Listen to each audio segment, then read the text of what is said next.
great. The river's down. Oh, it's beautiful. We can put in right over here. This is a great spot.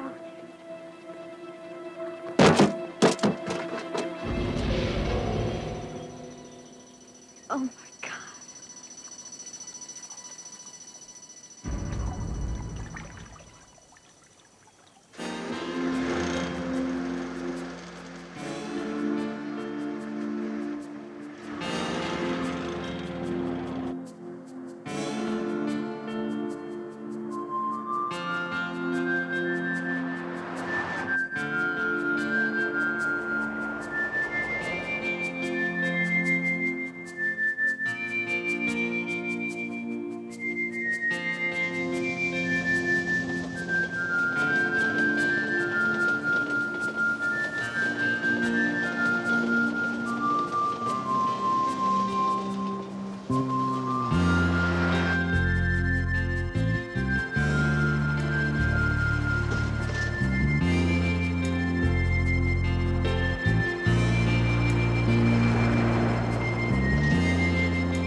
Looks like she missed the bridge and porpoise straight into the water. You alone? Nobody else down there. I looked. Folks never slow down for the turn. I knew this would happen someday.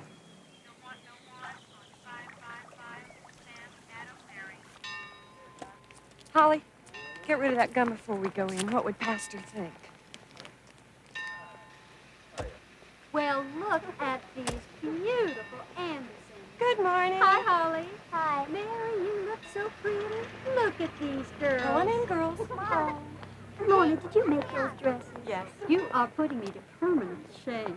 Buddy says if I could buy them in a store for less than what I spend. Where is he? Topeka, Army Reserve meeting. Well, someone's got to go to America, even if it's once a month. Good morning, Hi. Lorna. Good morning, Bruce. God's painted us a fine morning, hasn't he? Mm-hmm. You doing the service this morning? Oh, where's Pastor? Pastor won't be with us this morning. Some sort of problem in the family.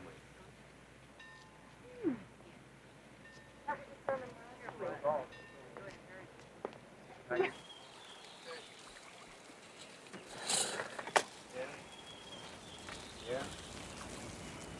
Aaron Shane. Here comes the sheriff.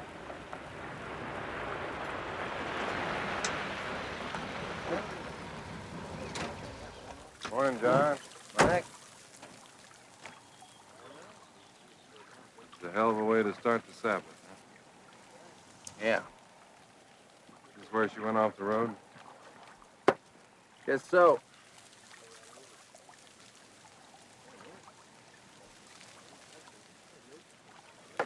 No skid marks. Living in God's way sometimes takes all the courage you've got. God said to us, never worship men. The worst they can do is take your life away from you. Worship God alone. Both death and eternal life are in his hands. God cares for everybody.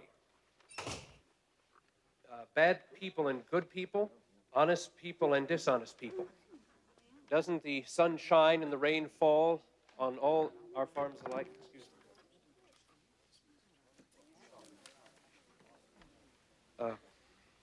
Brothers and sisters, we just got a call.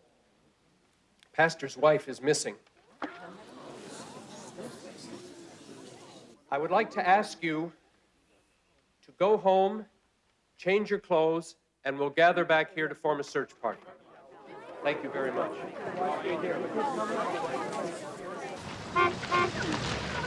Richie, come on.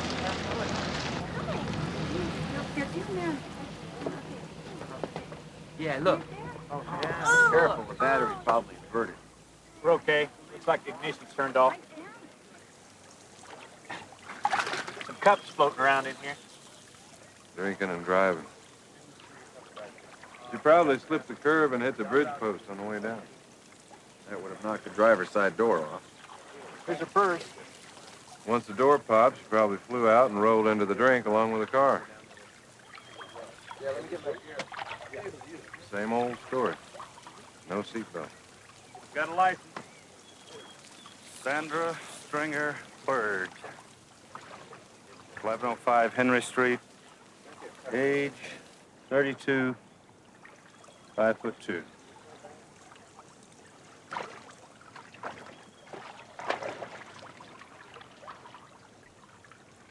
I'll notify the next of kin. Okay if we remove the body? This is your case, John.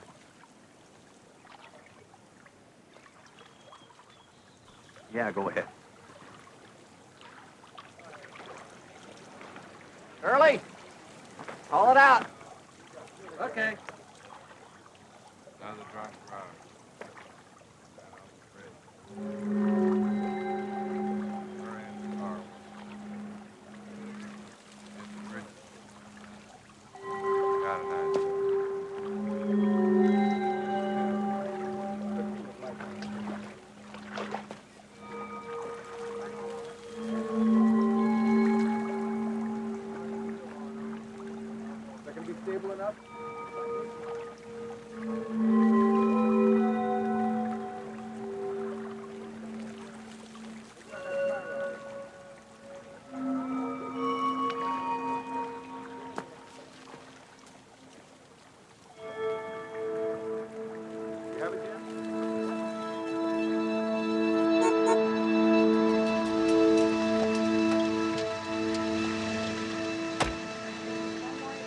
I'll get them set, okay?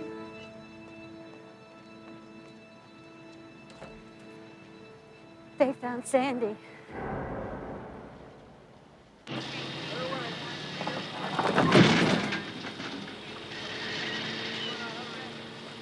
Take it to the Estes yard, will you, Curly? It's his turn. Will do. Mike? See a second? Found a line of blood drops. Traced them over here. Look.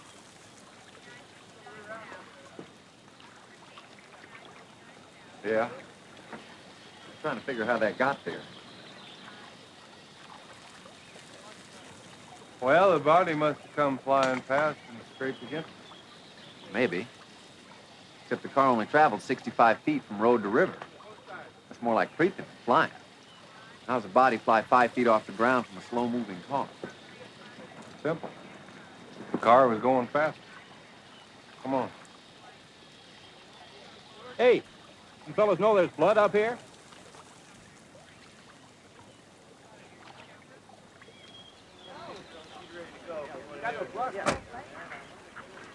John, your sergeant called in a second ago. He's notified next of kin the body will be at Foster's mortuary. Thanks, Walt. By the way, said the victim's a preacher's wife. Shame, huh?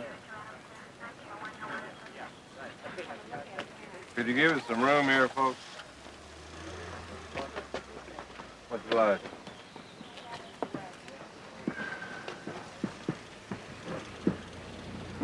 Looks fresh to me. Yeah. There's more blood on the railing, Sheriff.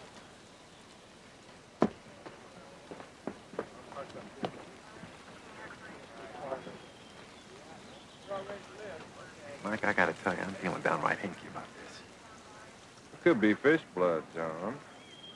I've seen 2-pound mudcats bleed more than this. Car could have hit a possum crossing the road. It's not just the blood. I mean, there's no skid marks on the road. Walt said her car key was turned off. How's that happen if she's thrown from her car? For all we know, the people that found her could have turned it off. Think I'll ask him? Yeah, I reckon that'd be a good idea. Grab a sample of his blood? Sure, I'll help you. And I'm just a hairy-legged traffic cop. I've been wondering if maybe we shouldn't have left the car in place, in the body.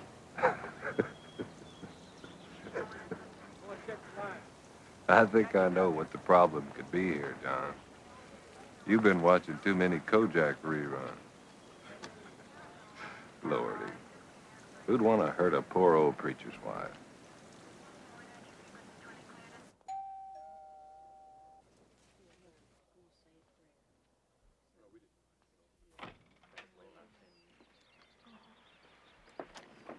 Pastor, you have more visitors.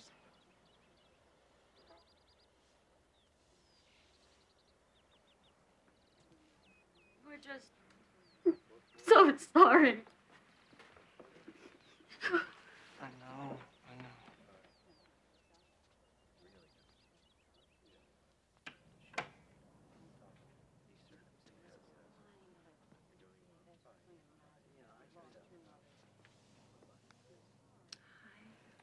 My mom is in heaven.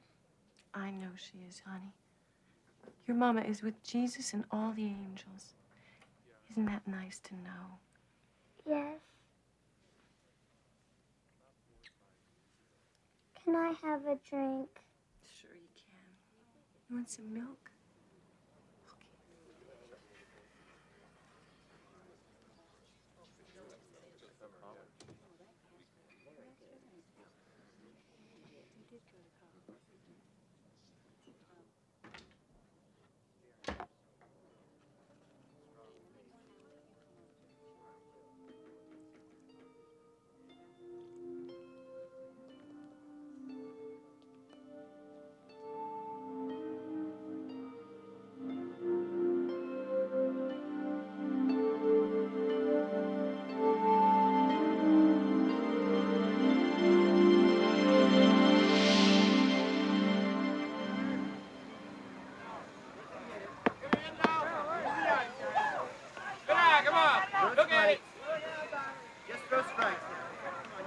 All right, come on, weak stick. All right. Come on, Marty, hit the ball. Allied Hardware can't beat a run. Hi, Paula. Hi. I haven't seen you guys since, The girls' Grammy Award. I didn't know you were a softball widow. I wasn't until Bob joined the church team. You know the worst part? I love it.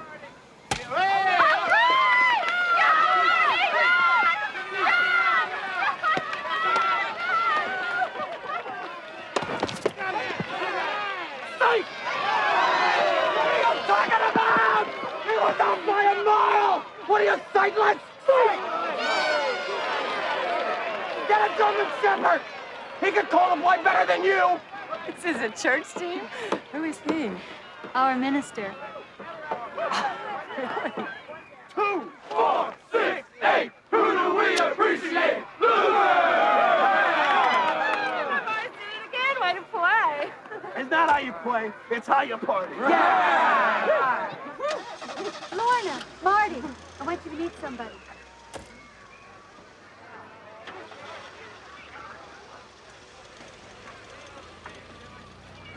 Lorna and Marty Anderson, this is our preacher, Tom Bird. Hi, nice to meet you. Hi. It was a nice slide there at second. That's not what you said, the umpire. That guy was the umpire? I didn't know that. You should hear this man in the pulpit, if you can find the space. We've got how many new members this year? 204 and a half. Mrs. Watts comes every other Sunday. We got 3 services a week, Bible studies, best daycare in Emporia, our own softball, volleyball team. There you go. No, I'm serious. I'd consider it an honor if you'd visit. We need all the power hitters we can get, let alone pretty ladies. Okay. Nice meeting you. Good game? Yeah, you too. And he's great with kids.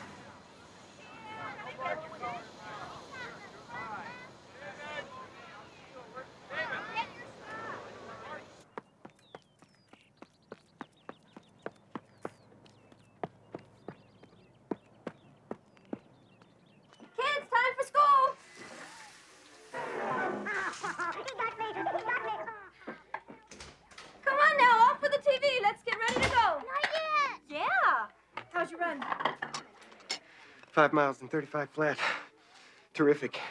I hung your shirt in the laundry room. Children, come on! Gulliver doesn't have to get ready for church school. Let's go. Sandy, where's the letter from St. Mark's about their youth crusade? I thought you had it. No. I gave it to you to write down the address, you remember? And look by the phone book. Children, come on! Okay. Hurry up.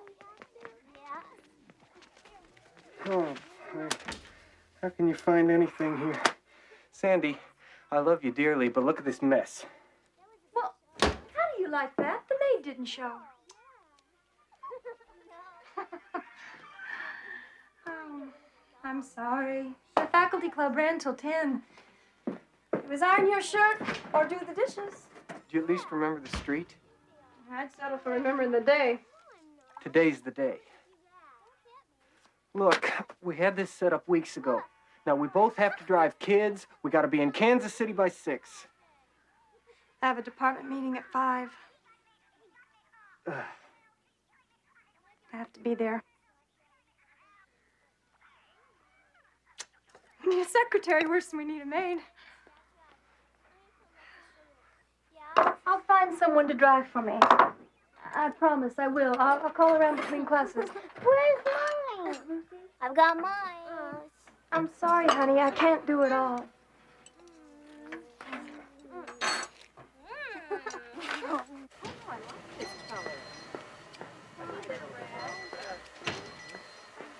Hey, babe, how you doing? Right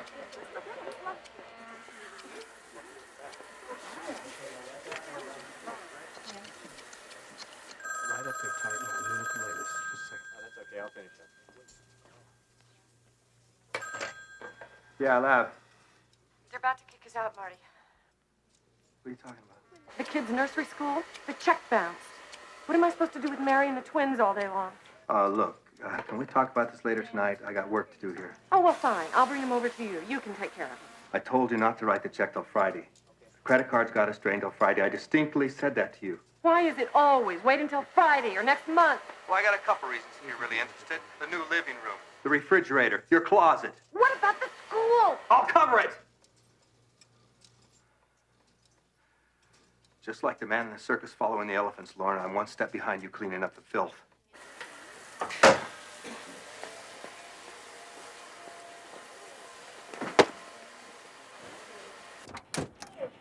Hi, Marty. Your kids are playing on my back porch if you miss them. All right, thanks.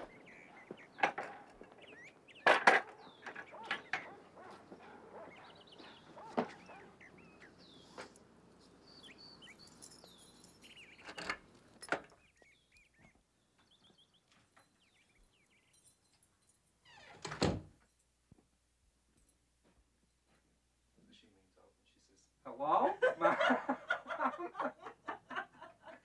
Dad?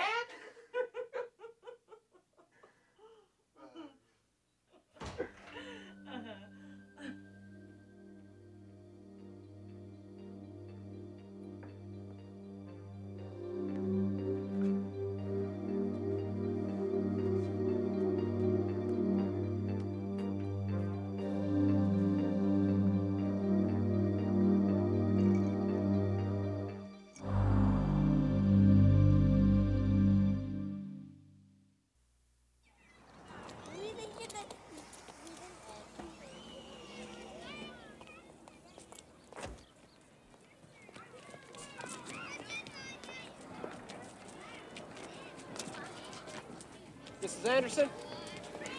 Oh, hi. It's Lorna.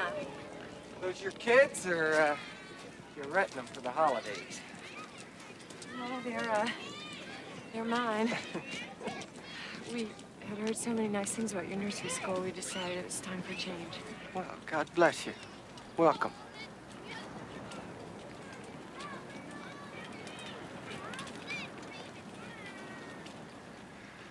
Maybe a change would be nice for Mom and Dad, too.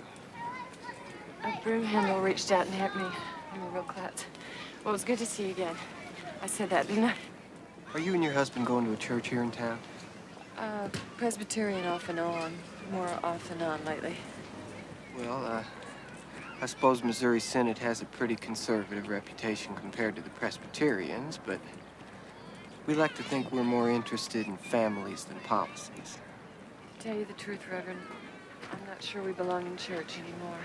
I don't believe that. Not of anyone. God doesn't judge, Lorna. And neither do I.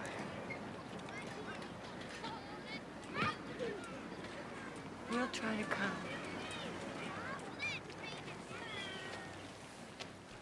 I'll ask the Lord to reserve a pew for you, okay? Okay.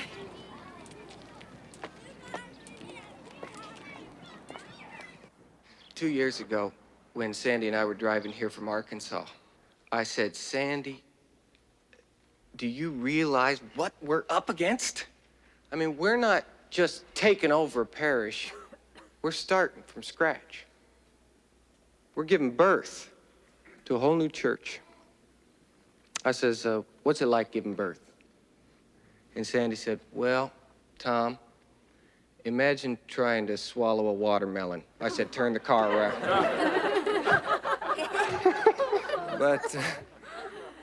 But we came, and look what we've accomplished. We've brought the family and the family of God together. There's a new spirit among us as we grow in faith through the Word and the sacraments.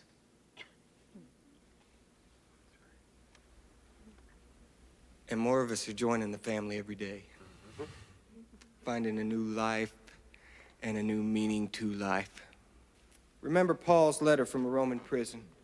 I haven't yet got anywhere near being the kind of person I want to be. But nothing's going to stop me now. I intend to be the kind of person Jesus wants. I'm like a long-distance runner. I can see the finish, and I'm gonna get there. Who can take God's love away from us now? The love that Jesus has brought down and made real. Hi there. I'm Sandy Bird, welcoming company. Hi, Lorna Anderson. This is my husband, Marty. How you doing? We really enjoyed the service. You must be very proud of your husband. Oh, I am. Even if he does work 24 hours a day. Boy, am I glad to see you. I told the Lord you'd be coming around. I didn't want to look bad. Hi, Marty. How you doing? Where are the kids? Well, they ran off toward your playground. Well, why don't you leave them a while? Come to our Bible study class. Oh, I haven't been to Bible study since Assembly of God in Hutchinson. Well, to tell you the truth, I appreciate it, but I try to keep my Sunday afternoons open for my girls. Well, maybe I could stay and you could take the girls. Sure, why not? I'll just round them up. I enjoyed the service. Oh, Marty, don't forget, we're going out at 6. Well, I'm in your hands. Captain Holly. Little to the left now, honey. All right, who's ready for hot chocolate? Me! All right. Holly, you help the twins with the cups, okay? Hot chocolate! Hot chocolate! Let's go! Yay! Come on, get in line, come on. Come on, twins, get in line up there. All right, now, Holly, you're in charge. Be careful, don't burn yourself. That's hot. Thank you. Okay, Munchkins, listen up here. I got a deal for you guys. Now, you guys help me clean up all this trash and stuff, and we'll take a cruise over and look at the dam on the way home. What do you say? What about Mom's party? What about it? Don't you have to be home early? Hey, what's more important, you guys or the Emporia Women's Chili Dillery? Auxiliary! Oh, yeah, auxiliary.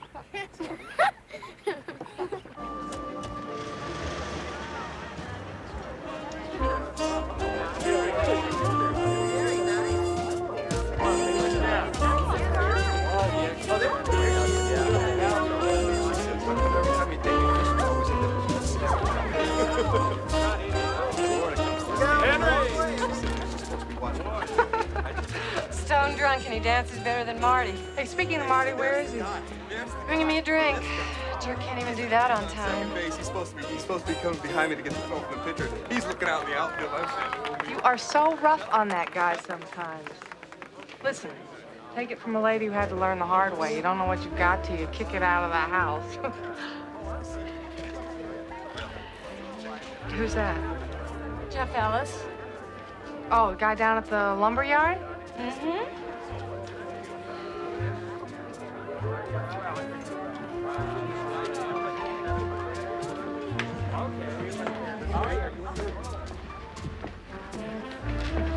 Jeffrey Ellis, you are one good-looking man. What are you drinking? Bourbon and ice. Can I have a taste? Taste all you want, darling.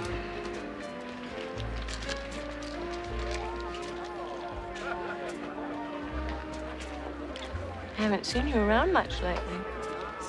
I missed you. Yeah, well, I don't get around the Colony Club much anymore. Yeah, you stopped coming around just when I was hoping to get to know you better.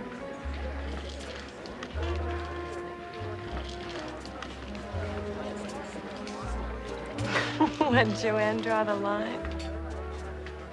Joanne's got nothing to do with it. A lot of work. All work and no play makes Jeffrey a dull boy. I'm never dull. Never. Jeffrey! Jeffrey! Okay, how's your posse? Hey, Marty, what do you say? Miss you at Optimist Club Friday. Oh, there's very good reason for that. I wasn't there. No, seriously. Lorna had a brush fire at the house that she wanted me to put out. Lorna's always got a fire she wants me to put out. I usually put it out by pouring money all over it. Hi, Marty. Sherry, baby, my favorite file clerk. I'd love to get it up with her. You haven't been able to get it on for the last 3 weeks. What makes you think you could now? You got a big mouth, Lorna. Why don't you use it to get yourself a ride home?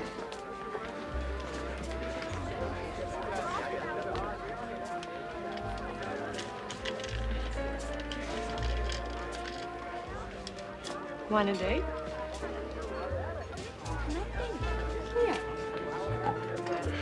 No, I don't think so. My daddy always said dance with a gal you brought.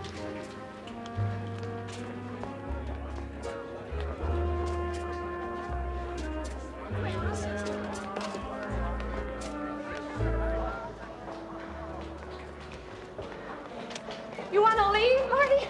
Then leave permanently. Look out, the Wicked Witch of the North. I mean it. I want a divorce. No, I've been through one divorce, never again. How could it be any worse than this? You want to know? You check with a lawyer. I have. Twice last year. But you never did anything about it, did you, Lorna? Now, why is that? Could it just possibly be because you can't chew or sit straight unless you got a man to hang on to? Well, I don't want to hang on to you. You got nothing left to grab onto. All right, let me lay it out for you, Lorna, all bull aside. Now, I don't mind the lawyer's fees. Hell, I don't even mind splitting the property with you. But I'm not giving you a divorce because of the girls. But you can visit them. You can have them on weekends. Yeah, until you move them out of town or poison them against me. They're all I got in a life full of crap, and I love them. And I will never, ever give them up to you. Now, get in the car. I am not leaving here until this is settled. It is settled. You are not running away from this, Marty!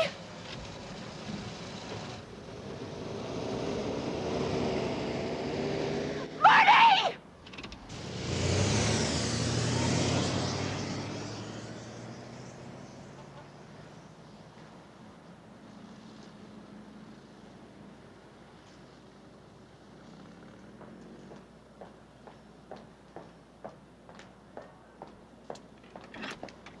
Lorna?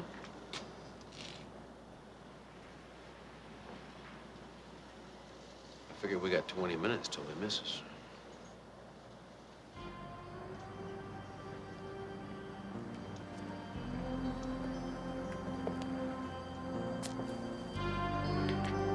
What would your daddy say? My daddy never had a lick of fun in his life.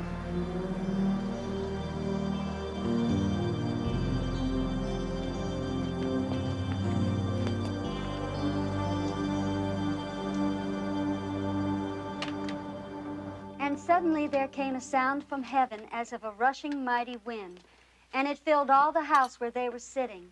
And they were all filled with the Holy Ghost, and began to speak with other tongues. What does that mean, other tongues? Sounds like one of those cheap horror movies. No. Other tongues means more like a foreign language. See, these Galileans, here they were trying to spread God's word to a room full of foreigners, when suddenly, touched by God, they were able to speak in these guys' own dialect. It's too bad God didn't create computers for them. We'd be 2,000 years closer to a universal language. Well, computers are nice, but they hardly count as God's handiwork. I don't know. My department chairman sure thinks they're a miracle. And they can communicate and create art and Your save chairman ought to lives. learn to distinguish between the spiritual and the secular, Sandy. Well, why can't we think of them as a gift from God? Like an extension of God's power. They're a machine, nothing more. Wasn't that what the church was saying about TV a few years ago? And what good has TV come to? Sure raised a lot of money for the Lutheran Church last year.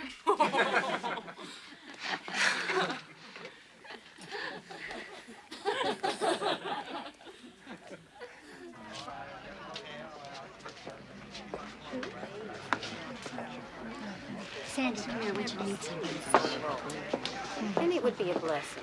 You tell Louis I'm gonna come by the hospital to see him. Thank you, Pastor. Tomorrow. All right.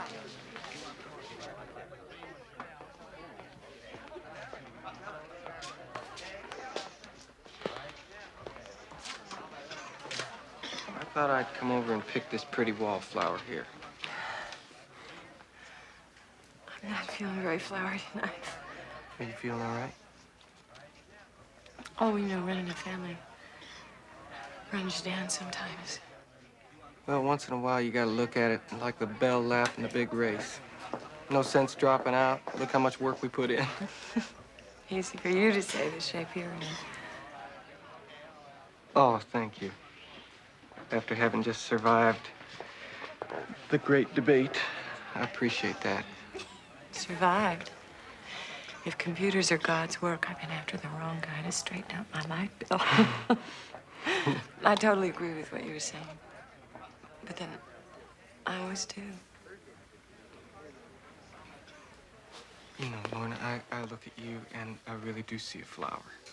A real beauty. But dry. Like you haven't been nourished spiritually in a long, long time. Pastor, church was the biggest part of my life before I moved here.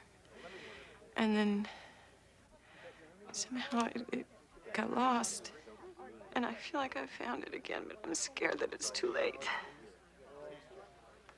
I'm sorry.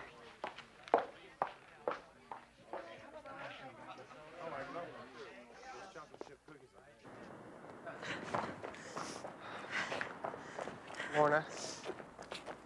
I didn't mean to make a fuss. I better go. Why? What are you running from? I don't know. God? God's someone you run to, Lorna, not away from. I don't think he'd like what he sees. What could you have possibly done that he wouldn't understand? You'd be surprised. No, I wouldn't. We're a small parish in a small town. Preachers, we hear the rumors just like everybody else. I'm so ashamed. My marriage is dead. Or he drinks. We're out of money. Now, wait a second. This sounds familiar. As the world turns. No, the guiding light. You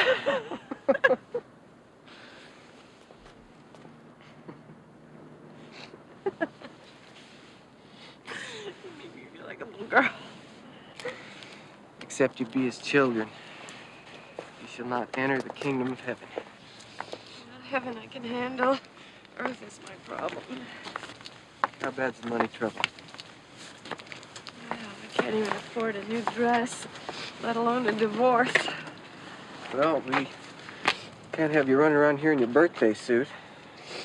Nice as that might be.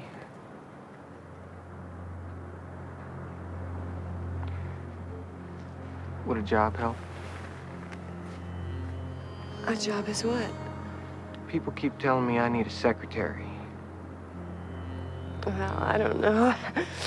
Marty says I'm the world's worst typist. No, you're not. I am.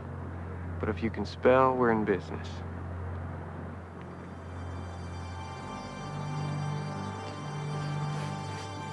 he is.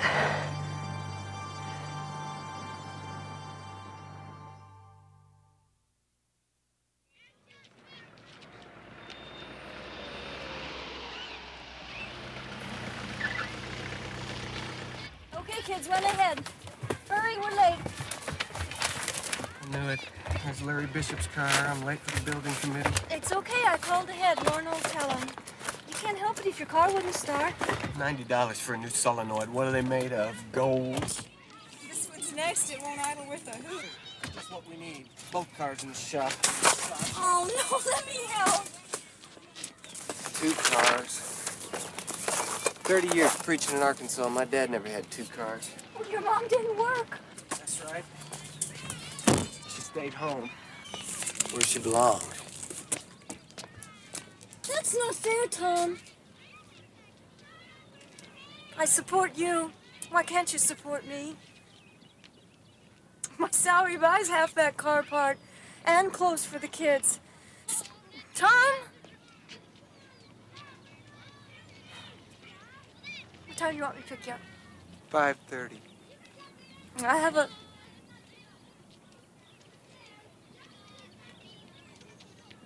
faculty club meeting at 5:30.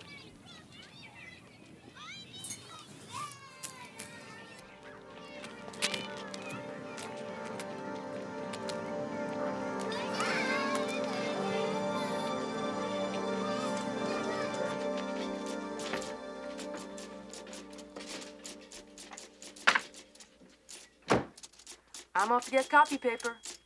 Oh, thank you, Cheryl.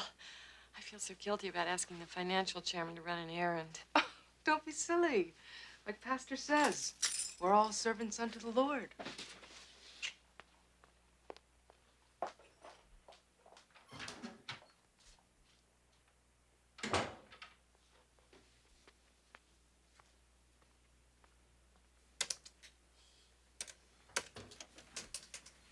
Getting hungry? Huh? It's almost lunchtime. Yeah, well, my car's in the shop. I know.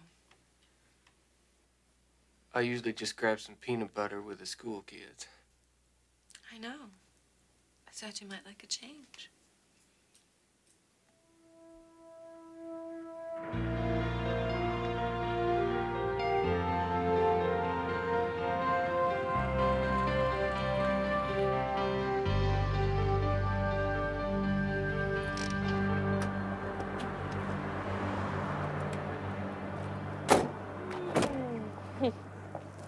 Sometimes I like to get away from things out here.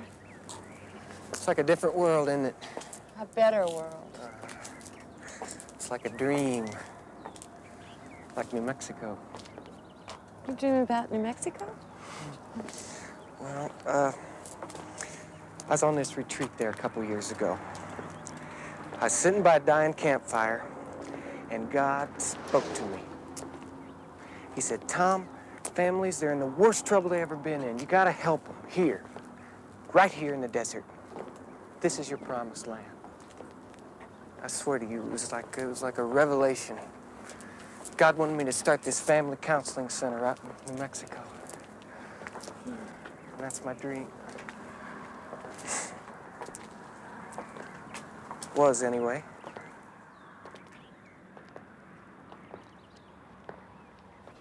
Well, I'm just like all the ladies. I admire Sandy a lot, but I guess there's always a trade-off. Have you talked to Sandy about New Mexico? No.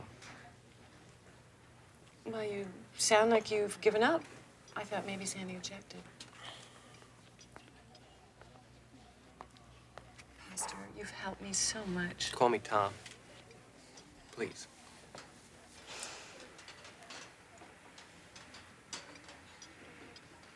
You've come to mean so much to me that when you're unhappy, it hurts. I mean, I know you have a wonderful family and a good marriage. My marriage stinks. New Mexico died the day that I admitted that to myself. How could I go off and counsel families in the name of God when my own family was a lie? Well, have you talked about it? Maybe if Sandy knew how you felt. Oh, it's too late, Lorna. It's much Much too late. Well, have you thought about separation or divorce?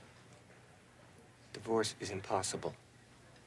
A person can't live without dreams, Tom. A person does what he has to. I pray for strength. The harder the road, the more I pray. But it's a long road without understanding, support, love. But you are loved, Tom.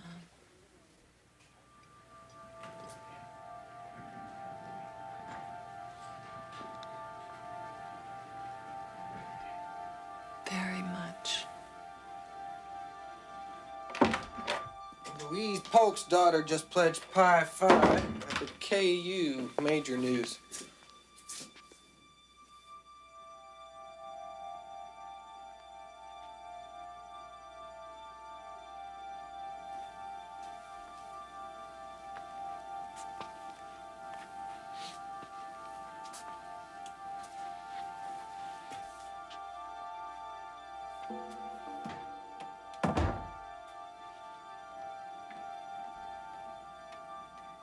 Cheryl's not here. She went to Wichita for more copy paper.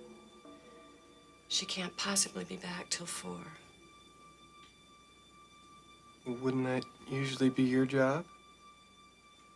I told her I'd have been glad to go. But I've been having car trouble.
Do you need some help? Yeah, how do you cross-reference 2 files in the C mode? Load 4.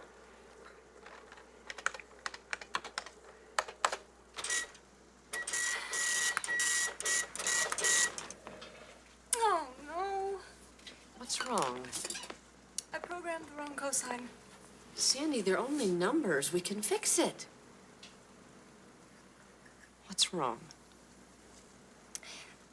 I don't think Tom loves me anymore. Thank God.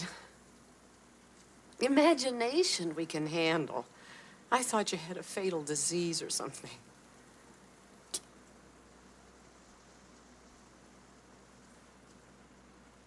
And the Lord said unto Satan, Whence comest thou? You know what Satan said? You know what the prince of darkness replied? I come from walking the earth. And the question today is, brothers and sisters, has Satan been walking or drinking or sleeping with me? Too simple. All emotion is dated. Emotion alone is not enough. Well, he's no Thomas Bird. What he's got is TV. The beast came to walk among us. Tom, you'd be wonderful on TV. Yeah, I thought about it. I was going to do TV in New Mexico. Put up a dish to make the 700 Club weep. 1 year, and you would reach more people than any of them. Roberts, Reverend Falwell, any. Well, not right away. Equipment and stuff, it costs big money. Well, I could raise money. I could. I've done it for the Health Association, the Women's Auxiliary. Yeah, but could you do it in New Mexico? Yes. The key is believing in your cause. Faith is everything. You taught me that. And I believe in you, Tom Bird. We could marry, take all the kids to New Mexico. Well, what makes you think I'd marry you?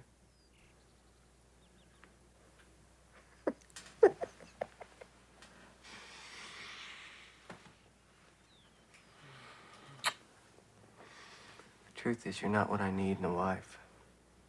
If I could make you what I need. And I could learn. Oh, I could learn. What are we waiting for? Somebody call a preacher.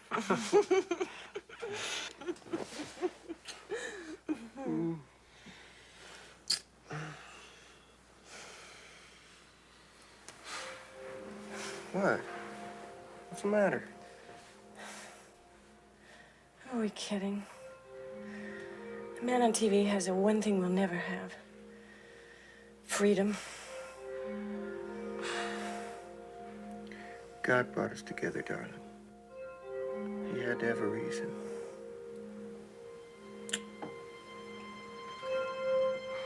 He had to have a reason.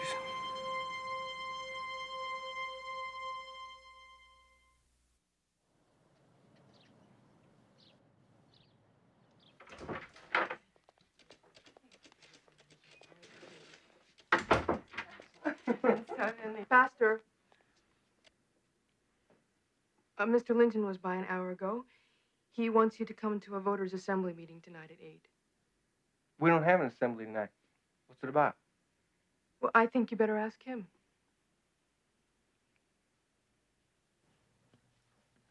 Pastor, we all feel a little funny about this, but when Ma thinks she hears rats in the attic, it's usually up to Pa to poke around. I understand, Bruce. Certain folks around the church, not many, a few, seem to feel you're spending a lot of time with your secretary.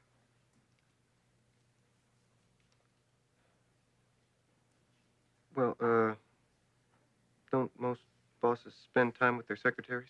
Well, they surely do, but one fella saw you over to the Turnpike restaurant having lunch together. And another woman has an aunt over in Council Grove who saw you walking around Main Street with Lorna. I went to visit a farmer, and Lorna rode along. What harm is there in that?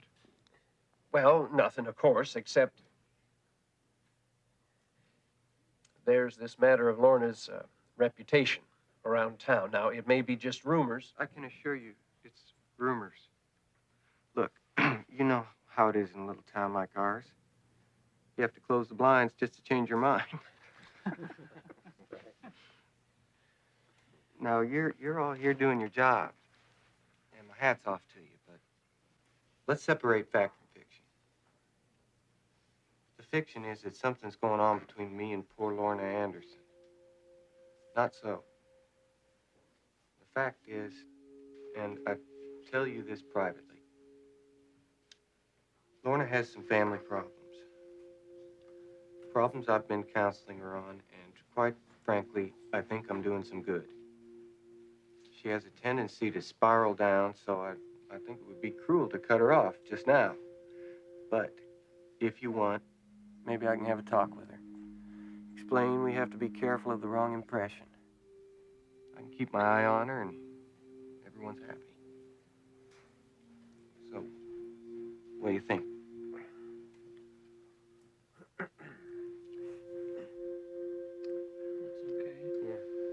Yeah, that's okay.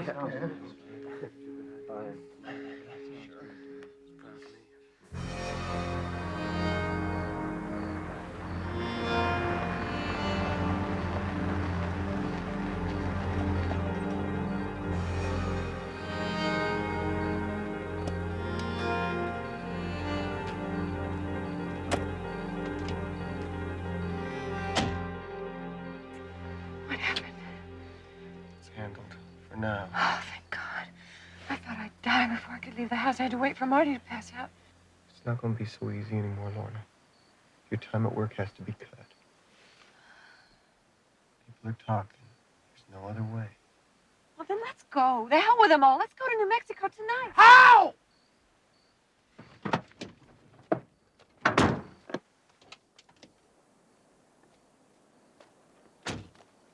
Tom?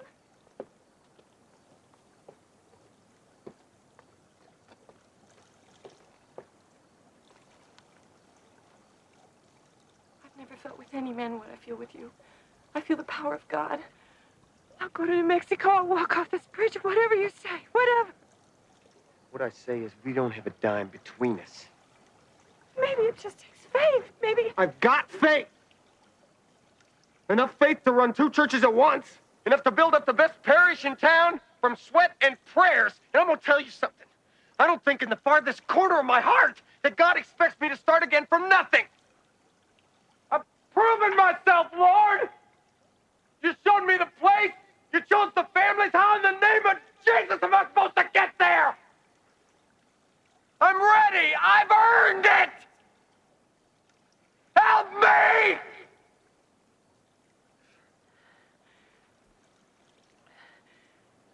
Maybe we better go back to the car. At least we'll have a little more time together soon. Marty's going to army camp.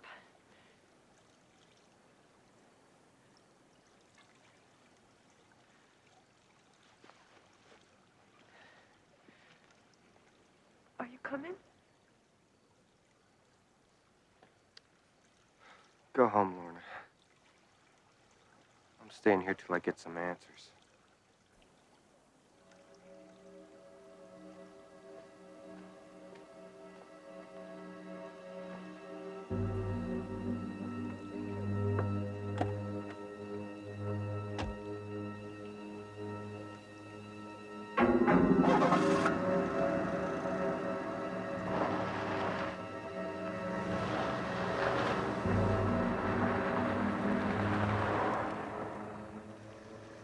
How long will Marty be at this army thing? 2 weeks. Is it dangerous? A little? And we have to pray he's killed. It'd be less evil for him to die than to go on torturing you and the girls. Pray. Gotta listen.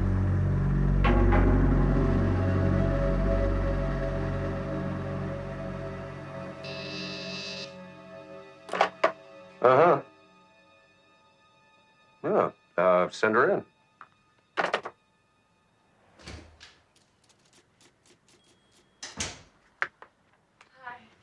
Oh, hi. What's going on? The Andersons off to war? Oh, Marty's leaving for army camp. Some guys will do anything to get out of an optimist meeting. Have a seat. Actually, we're kind of late. I had to talk Marty into letting me run in.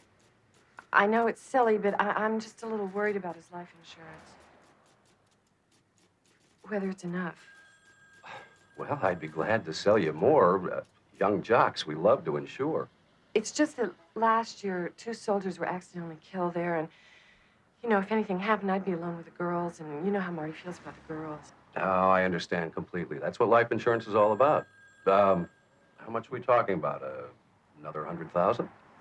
Is that enough? Let me get your file.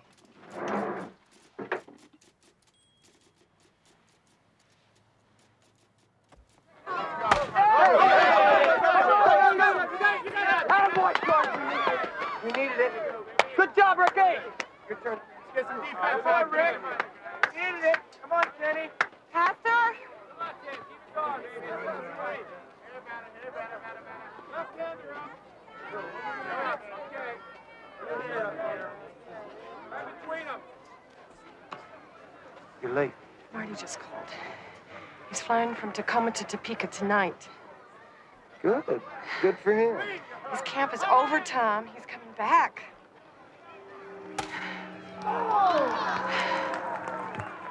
Endureth all things, Lorna. Hopest all things. I will. You know I will.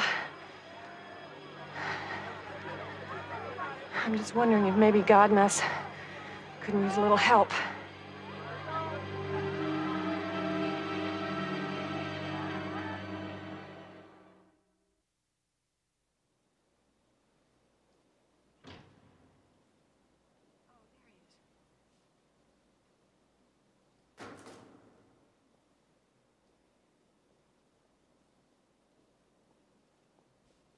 Tom, this is the man I was telling you about.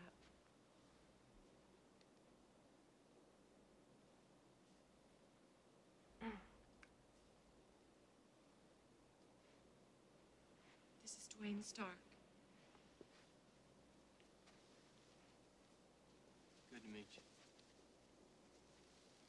Shows you what I know about hairdressers. I thought y'all wore silk shirts and such. No, that's his brother, Ronnie. I build houses, Reverend. Fireworks is just a sideline. But I banged out a stand for the Blue Stem Boys Club last summer. Lorna tells me your youth group's thinking of selling fireworks, so. Lorna's an old friend. Anything I can do to help? Fireworks? Yeah. This is about building a fireworks stand. Right?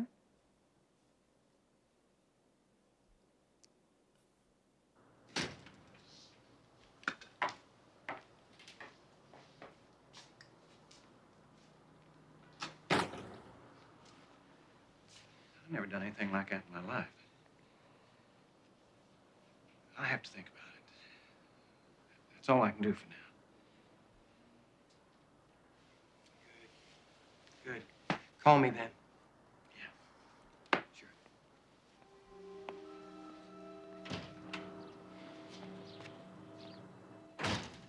He's not gonna help us.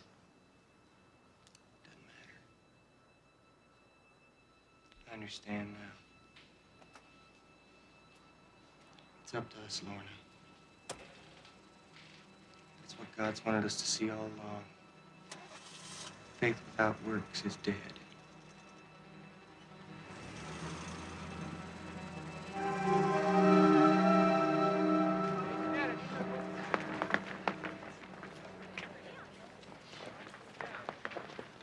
Would you please smile? This is a great opportunity. We're here, Sandy. Hey, Hey. how are you? Fine. Are you playing chauffeur today? Oh, no. I'm getting ready to play professor. Tom's going to teach a class in ethics for the School of Religion. That's great. Well, you'll be here more often, but at least you'll have some company. More often.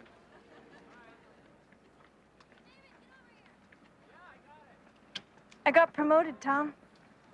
I'm going to be teaching 2 new courses in the fall. Well, that's wonderful, Sandy. Lord knows you worked for it. Well, you two have a lot to celebrate. See you tomorrow. Bye, Tom. Take care.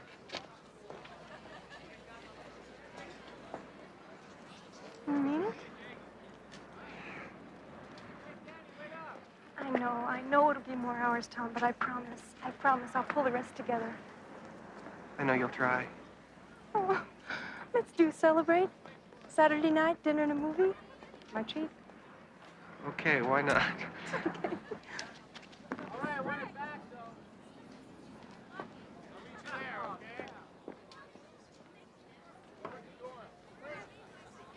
Oh, we'll have to hurry, dear. Miss Minchin doesn't like anyone to be late. Tell me, Miss Rose, do you think Miss Minchin could be as cross as she looks? What will I have to do today? Hi, kids, I'm home. Mom! What movie did you see? Return of the Jedi. Oh. And if you're very, very good, I'll take you and Hillary tomorrow. Where are you going now? To the church a while. Can I have some more dessert? Please, Mom. Please. I want some pie, too. Oh, come here. How can I say no tonight? Give me a kiss. Oh. Okay, one more piece of pie, and then off to bed. Yay!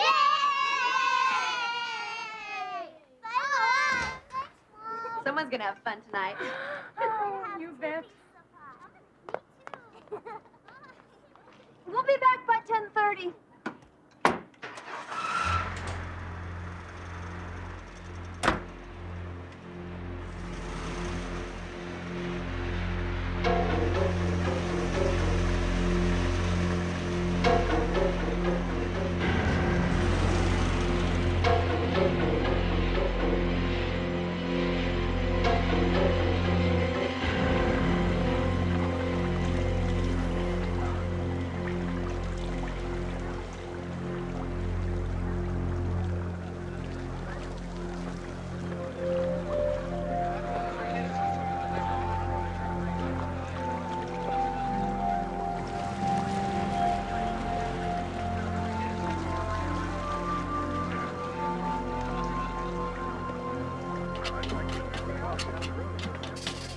Mike, you want to take these in or you want me to? Your investigation. You still feeling hanky? Yeah, I don't know. Well, look, if you want, come by my office tomorrow and we'll go over this thing. Well, maybe I should do that. Thanks. But for pity's sake, take a bath first.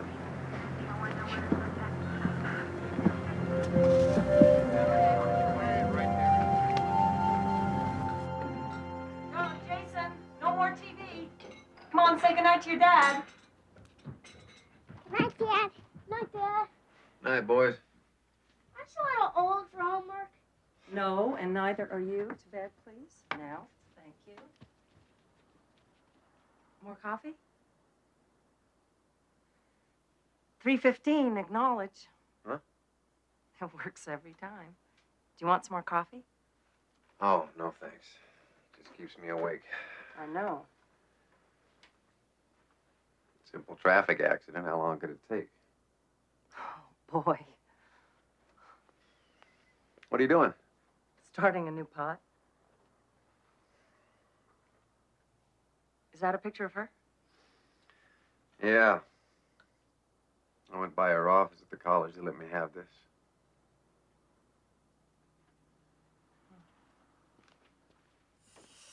If she's driving to work, how's she end up in a river 8 miles from town? Maybe she went to the college first. My God, what if she picked someone up? What if someone else were in the car? They'd have been hurt, too. I already checked all the hospitals. Nothing. See, that's the problem. What's she doing out there alone? It's damn spooky out there that time of night. Would you be out there? No. Unless the guys were right. Unless she was drunk. Good night,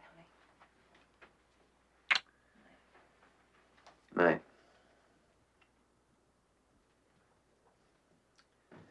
Even a drunk will hit the brakes.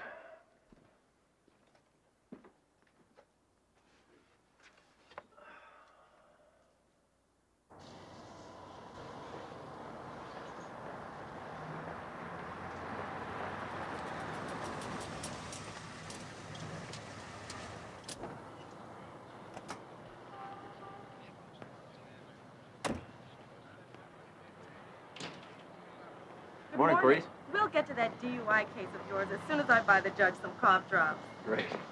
Oh, by the way, Ted Shanks has been phoning around for you. Okay, thanks.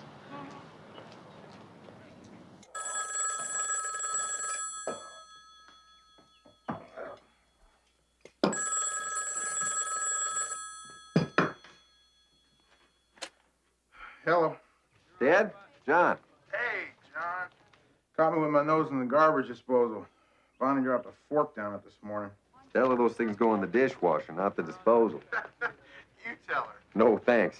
Ted, they want me in court on that DUI. Were you looking for me? Oh, yeah. Remember that bridge fatality you were working yesterday? Yeah. Victim's name was Bird, right? Husband's a minister? Yeah? Well, I was telling Bonnie about it. She works for this baby doctor, right? She says this same Reverend Bird was in Doc's office about 6 weeks ago. Came in with this lady and her kid from the church, see? So Bonnie takes the kid to the playroom. Comes back to talk to the mother, and there's this lady sitting on the minister's lap. Right in that waiting room. You believe that? They were fooling around? They weren't playing doctor. Some lady named Anderson. I don't know if it's important, but it's damn interesting, isn't it? Yeah. John. Thanks, Ted. The kids are all packed. How far is Little Rock? What? How long will it take you to get to Sandy's home? All day, probably. What time is the funeral tomorrow? 2.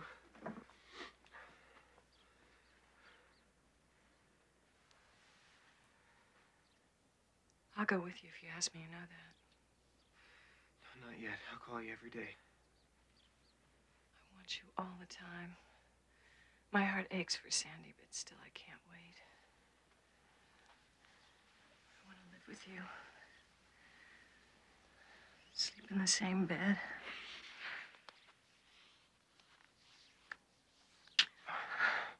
Soon, darling. We've started. You and me together.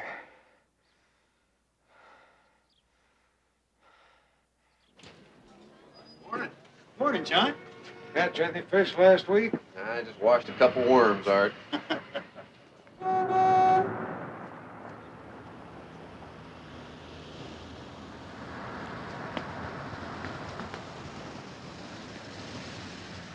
Morning, Kyle. John, did you make that autopsy? Just finished. How'd it go? Okay, I shot your pictures. I'll run the film by the store for you. Great. Any surprises? Just a bunch of bruises, chest, abdominal bleeding, usual traffic accident stuff. But the doc said the embalming fluid's going to ruin most of the blood tests. The body was already embalmed? Seems like the mortuary didn't get word in time yesterday. So we don't know her alcohol level. No, they did get that. Doc said .01, I think. She wasn't drunk. Nope. I gotta get over to the sheriff. Thanks. We're here to serve. Oh, yeah, one other thing. There was no water in the lungs. Strange, huh? Yeah. See ya.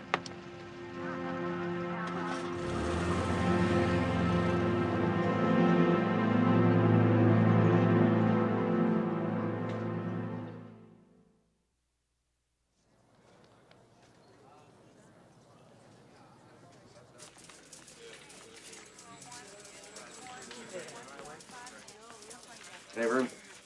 Operating room was real small. Like working in a cracker box. Ready when you are, Mike.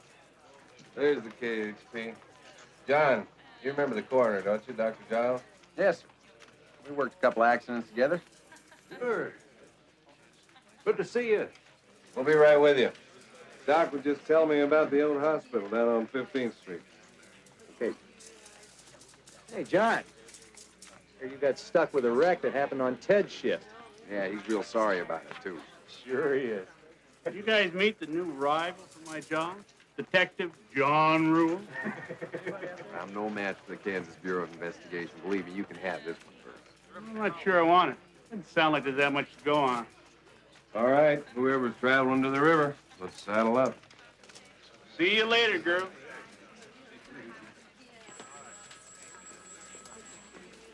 Mr. Rule. I'm Nancy Horst with the Employer Gazette.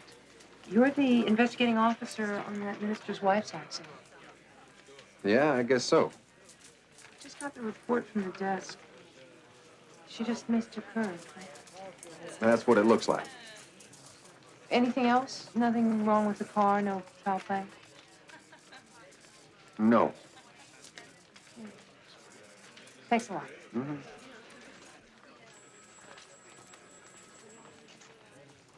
Crazy thing is, Doctor, the watch was over there under the bridge where we found the blood smear.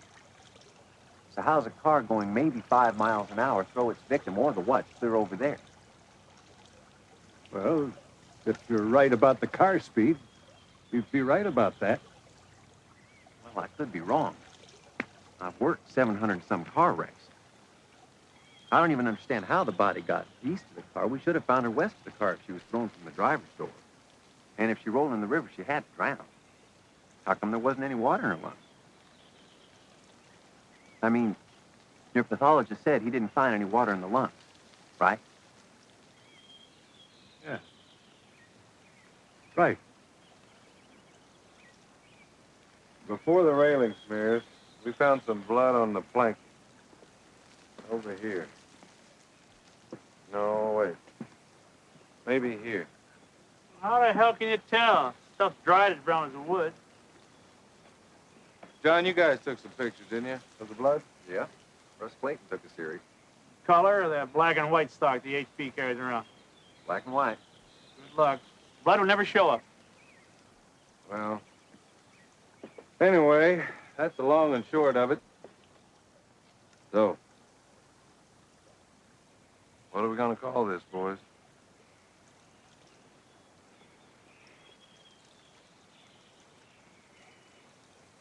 I'm sorry, but I just don't believe this is an accident. Well, trouble is, if it's not an accident, Is It's got to be a homicide. Yeah. I think you got a problem proving that, John. This pool of blood here, it could be from anything or anyone. Same with the smears. Every piece of evidence, the watch, the body, the blood, the car, everything's been moved or tromped over. I don't know what the coroner says. I think you got a hard row to hoe here proving homicide. Well, the woman's extreme lower half bruises are consistent with a traffic accident. But she didn't have any water in her lungs. Not unheard of. There's such a thing as dry drowning. I see what you're getting at, John. But if this is a murder, who did it? This is a minister's wife, for heaven's sake, with 3 kids. Who'd want to kill her?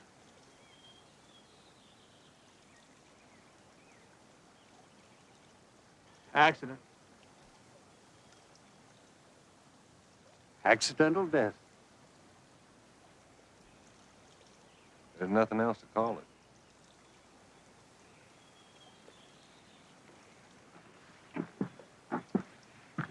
There's one other thing I found out. Seems the victim's husband, this minister, was seen playing handsy with a woman named Anderson in town 6 weeks ago.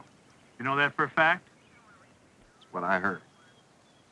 Well, now, last week I heard that old Roy Skinner slipped and broke his neck trying to fix his roof. Turns out all he broke was a step on a ladder. It wasn't his roof, it was the porch light. Suppose this minister is fooling around. You think he could be guilty of something as gory as this? This isn't Chicago or New York. This is Emporia, Kansas. And that poor church lady just slipped off the road. Keep digging if you want, John. That's the way I see it.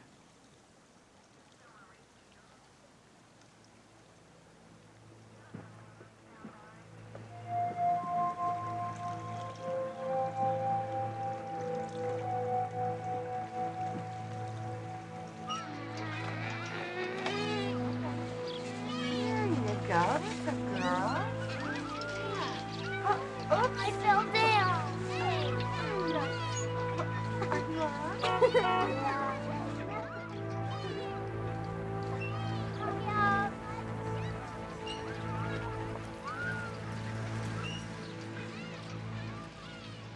Hi. You should see the kids together. They're wonderful. Tom, what does somebody see? The only judgment I care about is God's. What is it? Sandy's life insurance. How much? $5,000. Oh, it seems so wrong sometimes. I know. I know the day don't go by that I don't hurt for Sandy, but you have to marvel, hon. Marvel. Just marvel at the order of God's plan. Sandy's in the arms of Jesus, and we can use this money to start God's work. Is 5,000 enough? What it is seed money for the Lord's harvest. Everything will build from this. Wait and see. Just wait and see.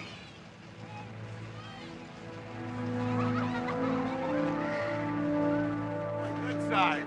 Knock it off, Grease. You ain't got no good sign. I want to call my Hey, Mike. lawyer. Hey, John, how's it going? Sure you roped yourself a couple of Grand Theft Autos. They still can't believe they look dumb sitting in a BMW. I was wondering if you guys ever got the results back on that blood we scraped from the bridge. Yeah? Lab couldn't tell much, though. The blood is denatured in the sun and wind, John. Could they tell if it was human? Yeah, it was. Type A. Not a fact. You're probably wondering what Mrs. Bird's blood type was. Yeah, I guess I am. Don't know. Family isn't sure, and the autopsy blood was polluted. It's like moving the car and the body. We just didn't quite get plugged in time to make a case of it. If there ever was a case. Look at this. Guy's an organ donor. I'd like to hurry him along.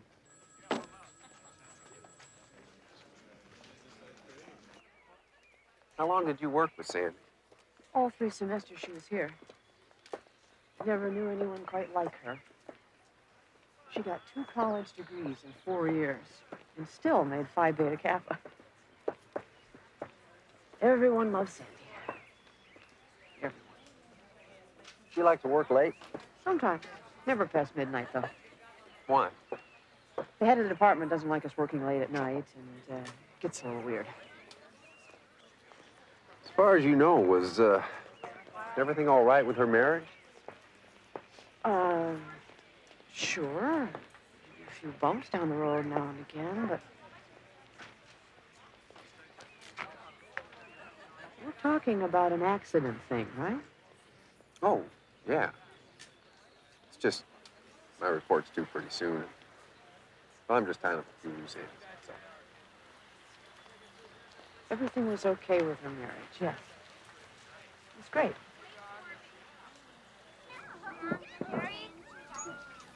No, sir.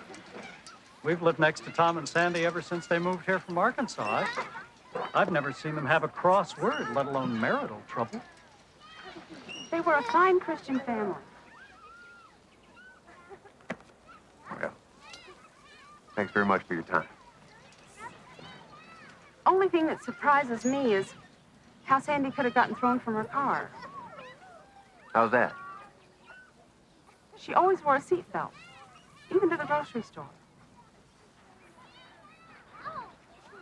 Well, thanks again.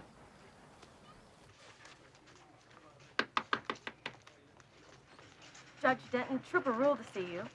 What you want? A search warrant. Highway patrolman wants a search warrant? Yes, sir. I'd like to look around inside this preacher's wife's station wagon. There's possible foul play involved. Foul play? Why isn't the sheriff's office in here if there's foul play? Well, neither the KBI or the sheriff have assumed responsibility for this. I'm still working it as a traffic accident. It's a traffic accident. What do you want to nose around in the car for? Your Honor, that's a long story. No, it isn't. I have court in 6 minutes. 1 bottle of cold duck. Empty. So what's that add up to? A carpet section, no visible hair, apple cider, miscellaneous red cups, 1 cold duck, no hard booze. No blood in the car either, John. Just don't seem like much to me. Doesn't it seem a little odd there isn't any blood inside? She died from some kind of car impact? Probably impact with the ground that killed her. I don't see much here to set me dancing, John. All right, then let me show you something else. Stacy?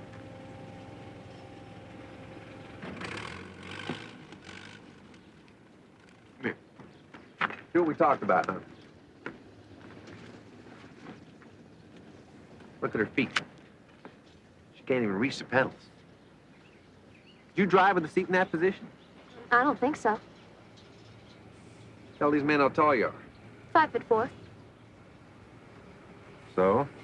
Sandy Bird was 5'2", according to her license. And I can't find anyone who's moved the seat. But how can we prove it hasn't been moved after all this time? Nah, doesn't work, John.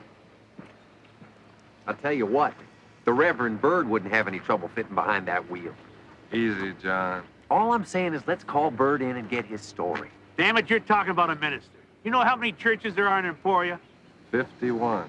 Before you haul in a minister, you better have one hell of a good reason. Look, you guys are the pros. I'm no homicide investigator, I admit that. But I know accidents, and by God, that was no accident.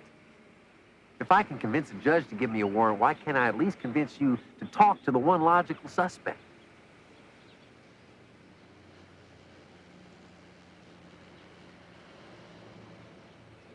Let's just see what he says. Just once. All right, once. We all better go say our prayers.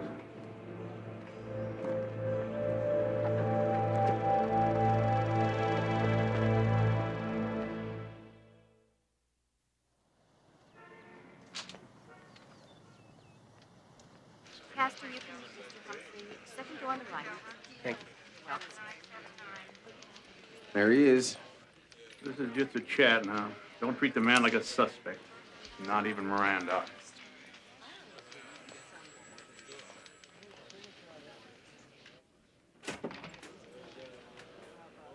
Master, I'm Vern Humphrey, Kansas Bureau of Investigation. This is John Rule, Highway Patrol. I want to thank you again for dropping by. Now, as I told you on the phone, there were just a few last questions we wanted to ask before we put the file to rest on your wife. I understand. We want it over as much as anybody else. You told me on the phone that the night your wife died, you both had gone to a movie into your house, correct? To pick up some wine, right. Then we went over to the Royal Motel for a drink. 2 drinks, as a matter of fact. Gin fizzes. And what? We went to the church. I had a sermon to write, and Sandy wanted to scoot on over to the college. About what time was that? 10:30. And that was the last time you saw her? Yes. In the parking lot. We had a drink of wine. We had a mild disagreement, as I recall. We made up. And she just drove away. John? Before I forget, Reverend, we found this near the accident scene. Is it familiar by any chance? That looks like it might be Sandy's. Now, you said your wife left for the college at 10:30 or so. Can I ask for what reason? She was going to pick up some computer materials. About what time did you start to miss her? I don't know. Maybe 12:30. She's going to get some papers and you didn't miss her for 2 hours? I thought maybe she started to work. Computer time was hard to come by. She worked a lot at night. You mentioned you had a disagreement in the parking lot. Well, no, that didn't amount to anything. But now, of course, I regret it so much. What about? Well, the usual battle to spend enough time with each other. Happens in every family. And once you realized something was wrong, 2 hours later, who'd you call? The college security officer. Anyone else? The Emporia police. Then home. You called the authorities first and home last? Wouldn't home be the first logical place to check? Probably. I was worried. That's why I went jogging. Jogging? Is that usual for you? I run 5 miles a day. Helps to relieve tension. You should try it.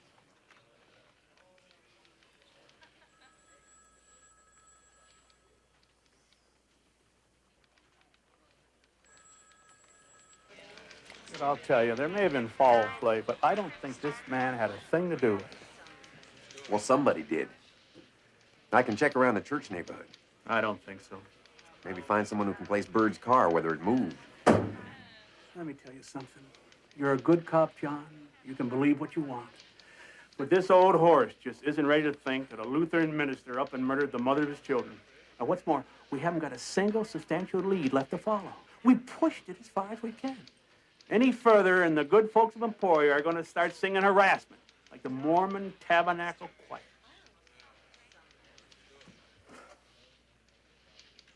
Go home, John. Give it a rest.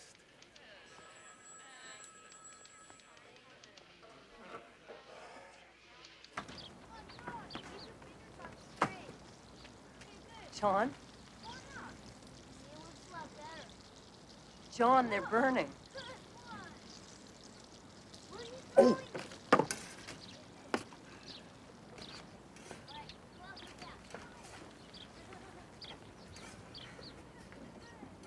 How much longer? What? How much longer are you going to carry around Sandy Bird? What makes you think I'm carrying... 15 years of marriage, 2 kids, and a husband I can see through like well water. Turn in my final report tomorrow. What'll it say? Accidental death. You don't believe that?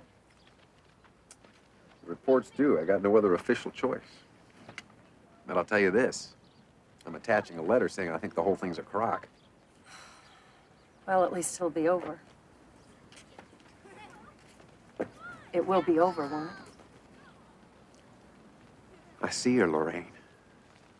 In my sleep. It's like she knows I'm responsible. John, you're a traffic officer. You're not a detective. It's not your job. I fed myself that line for a while, but it was my case. And I allowed the evidence to be moved, to slip away. I'd love to blame Vern or Mike. I can't. You need a pretty broad back to carry that load. I owe the woman a big bill. It's as simple as that. Don't expect me to like welching on it.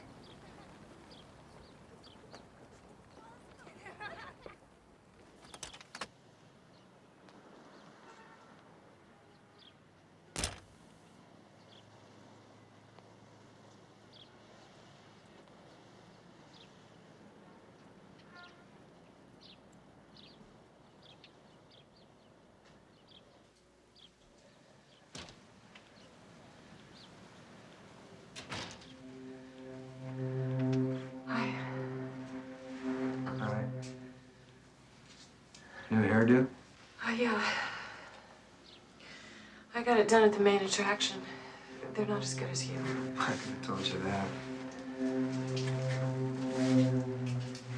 But then, I always said the more you look around, Lorna, the quicker you'll come back to Ronnie, boy. You're a good friend, Ronnie. A real good friend. Here we are. Two friends helping each other out. You got it? Yeah.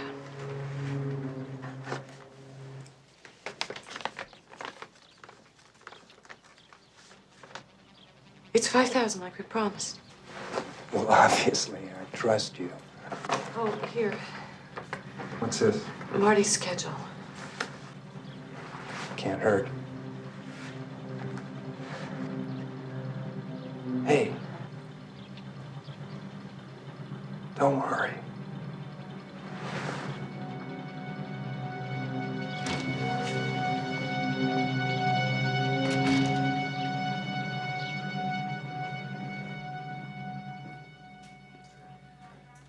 John, you can do what you want. But I wouldn't attach this if I were you. Hell, that's the least I can do. You remember last year when you wrote up that Tucker kid's wreck as a suicide? What happened? Captain hit the fan. You're damn right. The family couldn't collect the insurance. Sandra Bird did not commit suicide.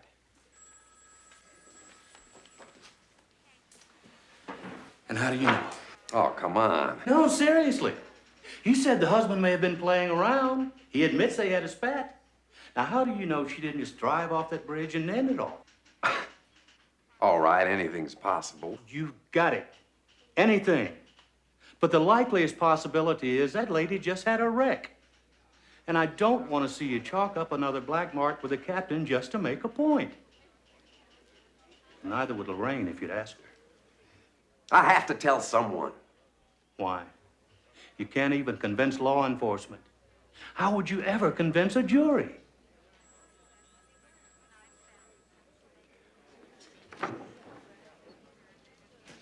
Now, why don't you just turn your notes over to the sheriff? Call it quits.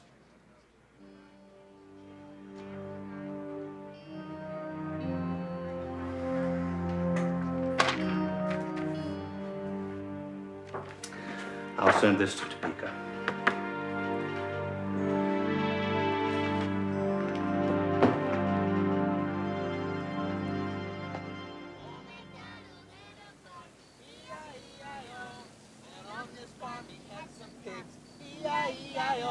With an oink oink here and an oink oink there, here an oink everywhere an oink oink. Old MacDonald had a farm, E-I-E-I-O. And on this farm he had some cows, E-I-E-I-O. With a moo moo here and a moo moo there, here moo have there, to moo be so everywhere, loud. moo, moo. Oink oink here and an oink oink there, here an oink there an oink everywhere an oink oink. Old MacDonald had a farm, E-I-E-I-O. Marty, I don't feel this good. farm he had some pigs, E-I-E-I-O. That's good, you guys. Hey, did we leave any animals out there? Worms! Dogs! Dog?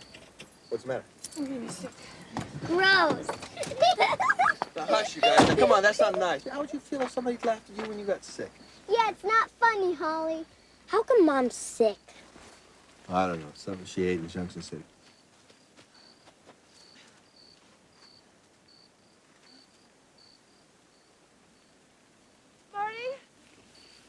What? I dropped the keys. All right. You guys stay put now.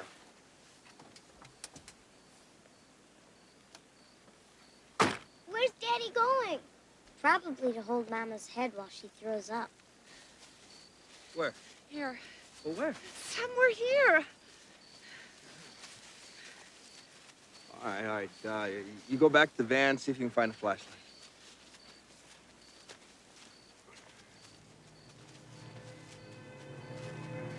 Where's the wallet? What? Where's your wallet? Hey, there's a man out there. What do you want? You want money? Hey, that's no problem, man. I got money. I got a lot of money.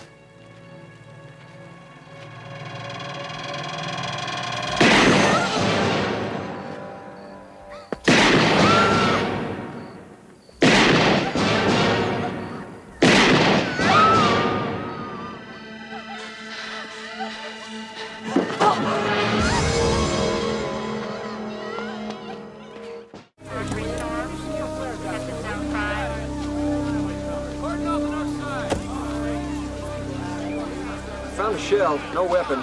We got one shoe print. Just one? Well, these people got here before we did, but we think the one we got's a good one. Where's the wife? Over there.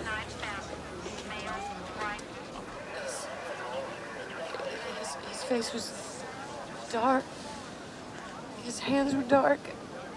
I can't say. Was he a Negro? I'm not sure. Could he have been wearing gloves, maybe? This is Deputy Sheriff Rayburn, ma'am. Yeah, gloves and a mask, maybe. I just can't remember.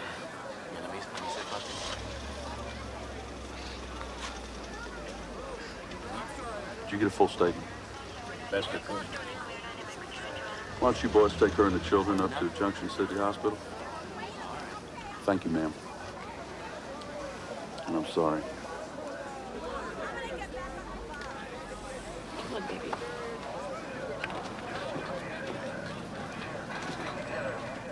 Well, we got no weapon, we got no description. What the hell do we have? You want it in a nutshell? That would just about hold everything, wouldn't it? Go ahead. Family's returning from Junction City to Emporia. 30 miles from home, Mom feels sick. She pulls over, takes her keys, runs into the field and vomits. She loses the keys, calls her husband, and while he's on his hands and knees looking for him, a robber appears and from about 15 feet away shoots him 3 times in the head. Did she say where this guy went? She didn't see. What about the gun? I mean, did he take it with him or toss it? It's a good question. We need a search party out here at sunrise. I got another good question. If a man's gonna rob someone, why would he stake himself out here in the middle of nowhere where the cars are doing 60? Well, maybe he's a druggie. Since when are they rational?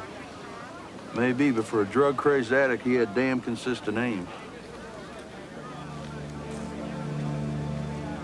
Just for the hell of it, radio the hospital and have them bag the wife's hands. And have them keep her clothes on. I want them checked. Stay back. Thank you.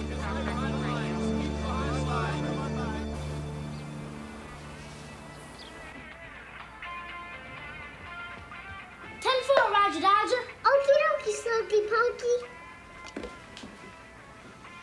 Turn it up. Oh, please don't turn it up.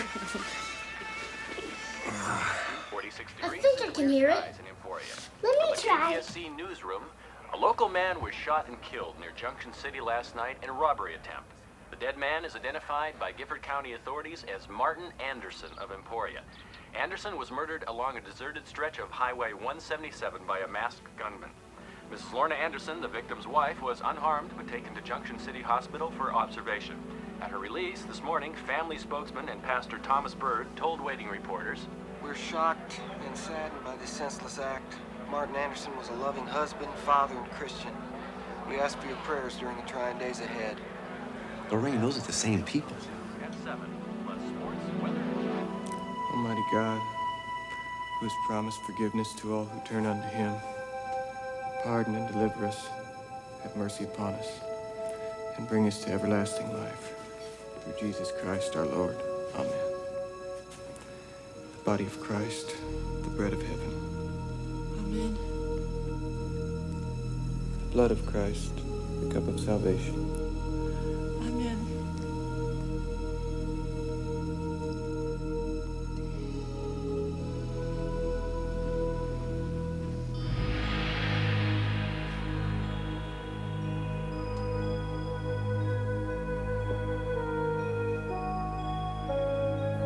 Now we're at peace with God. Nothing else is needed.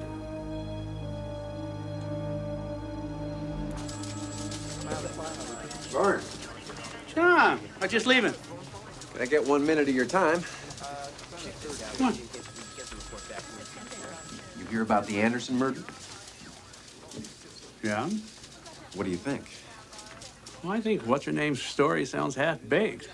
Well, I suppose anything's possible. Well, what's-her-name's the same lady Tom Bird was rumored to be seeing when Sandy Bird died. And now they're calling Bird her spokesman. I did a little checking around this morning. Somehow I figured you had.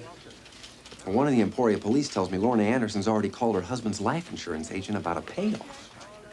And she was hospitalized twice in Emporia by a psychiatrist. You're starting to sound like a Wednesday afternoon bridgehead.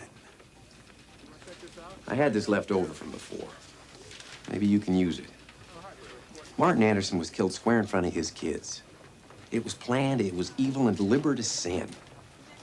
And whoever did that sure as hell is capable of doing it twice. I don't know, John. That's a real stretch. Well, I could be wrong. But I'll tell you what, Lorna Anderson's story smells. And if we're the only ones sniffing the air right now, I'll skip Christmas. Morning, Emporia Gazette. You see the article Ray did about this Anderson murder? Oh, those poor kids. Can you imagine what they must be going through? No. Hey, Ray. Why does a woman who's going to be sick pull the keys out of the car with her? Her husband was still in the car. Her kids were still in the car. Who would do that? You're asking a guy who leaves his house keys in the front door lock. How would I know? Look, it was Friday night. I only had time to write up what the police gave me. Just the facts, ma'am. And why does this woman run way out in this field to be sick? Nancy, if you were going to be sick, wouldn't you just barf outside the window or at the side of the car? Nancy's too polite to be sick. Would you even be driving, or would you have Bob drive if you were sick? What makes you such a natural-born skeptic? I've lived longer than you. Bobby, do you think Lorna Anderson is lying? I don't know. Maybe she's just a dip. It just doesn't make sense to me. He specifically told the hospital to bag her hands and not to touch her clothes, and what happens? Huh? You really think you would have found anything? Probably not, but we'll never know now, will we?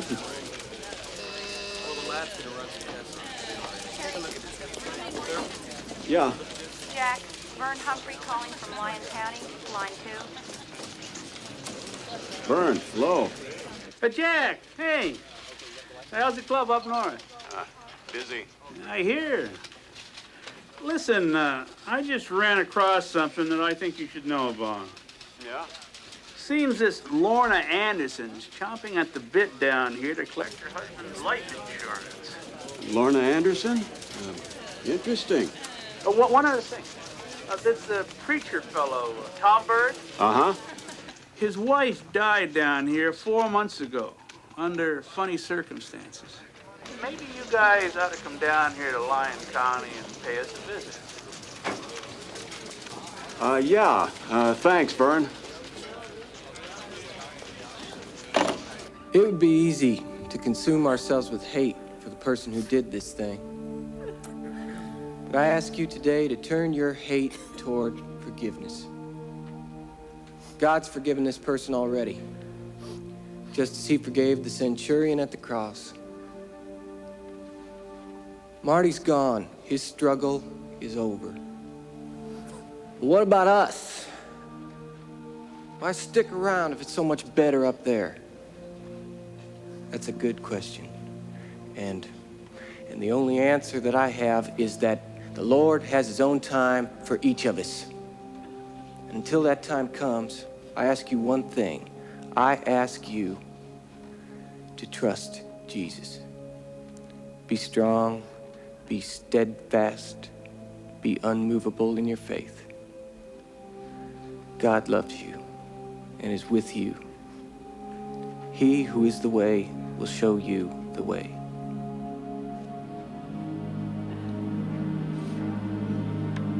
I've been checking into Miss Anderson's reputation. Her husband's softball team used to refer to her as the game burrito. Best player of the game, won Lorna. Another story has Marty coming home, catching her naked in the tub with her local Romeo. So this is everything you got on the Sandy Bird deal? Yeah. Well, what do you think? You want it straight? Sure. I think this is one hell of a skimpy investigation for an unattended death. Oh, just a second. Maybe her death looks a little fishy now, but this is Monday morning after the game. We had no proof it was anything but an accident. We did the best we could with the evidence we had. We just ran out of places to go with it. Who's this, John Rule? Highway patrolman. The traffic cop that did the investigation. He didn't run out of places to go. He must have 20 pages of reports in here. Reports from the traffic cop, reports from everyone else. Did you see this? What's that? John Rule's personal statement. Seems the traffic cop never believed Sandy Bird died by accident. I'd say we ought to talk to the traffic cop.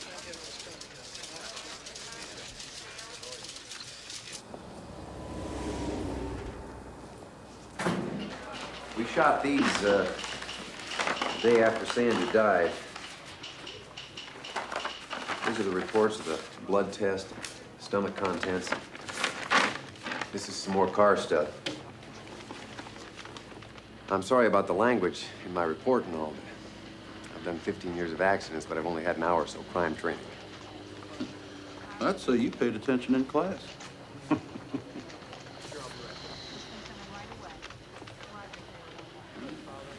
May be rough, but it's evidence. Appreciate it. Yeah. Thank you. Uh-huh. See you later, John. See you. I'll keep you posted, John. Yeah, good. Oh, do you think there's any connection between the two deaths? I honestly don't know. Even if there is, this may be too little too late. All we can do now is work the Anderson case, and to tell the truth, even that one may slide away. But hey, who knows? Anything can happen. That's what I love about this job.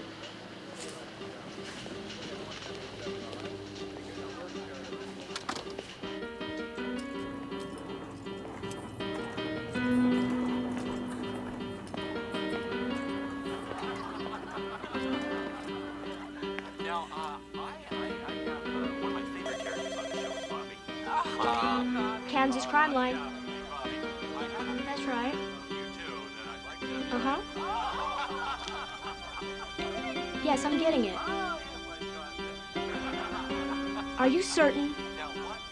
One crackpot calls you and you arrest me? How can you do that, man? This is America. We'll keep him here till we get a car down from Junction City. You're making a mistake. I'm telling you. Can't do this.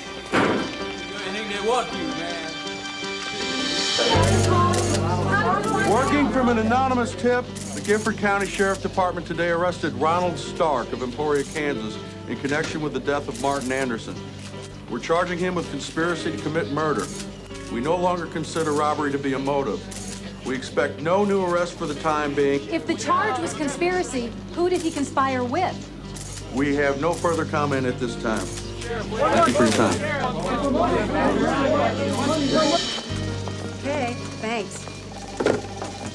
Ronald Stark owned a hair salon, for heaven's sake. What did Martin Anderson ever do to him? Complain about a permanent? You're kidding. You confirmed it. Okay, thanks. What? That was the Junction City rewrite guy. He just read me the arrest warrant they issued up there. It says that Ronald Stark conspired with a second person to kill Martin Anderson. Who? The charge against Stark is not murder, but rather a conspiracy to commit murder. And while no further details are being released, it is reported that linked to Stark and the conspiracy is Lorna Anderson, wife of the victim. Lorna Anderson is named in the arrest affidavit revealed today. No charges have been filed against Mrs. Anderson so far, however. The murder of Martin Anderson is still under investigation, and it is reported that Stark is cooperating with authorities. The surprising conspiracy charge... Ronnie Stark, they're onto us. They're charging him with a conspiracy to kill Marty. They said I was implicated. It's on the news. They have Ronnie, and he's talking. That's okay. That's okay. Can't prove a thing, Lorna. They're never going to take his word over yours. Why? Who am I? You're a Christian woman. You're the mother of 4 little girls. You attend St. Mary's Lutheran every Sunday. And who's Ronald Stark? An ex-hairdresser who's single and who's not a Christian. Not a practicing one. There's nothing to fear, Lorna. I'm all the strength you'll need, I promise. Just hold on to me. There's nothing to fear.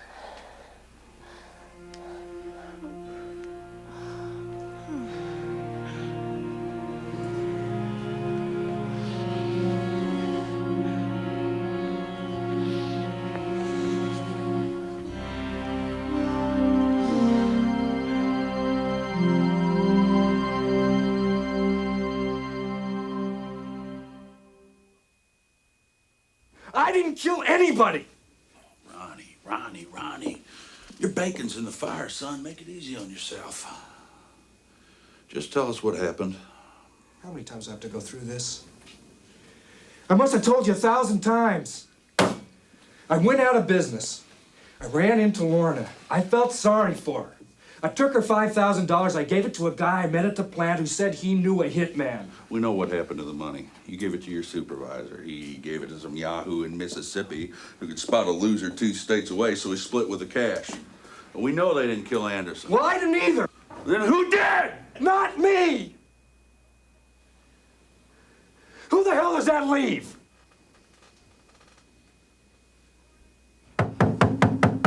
Lorna G. Anderson?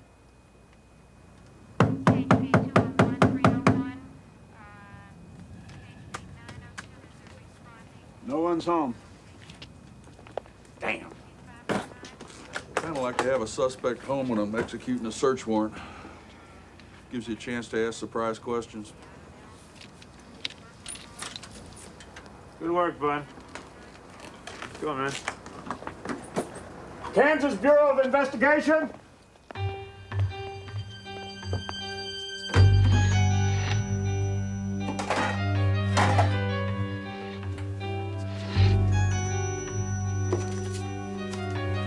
Homedale's.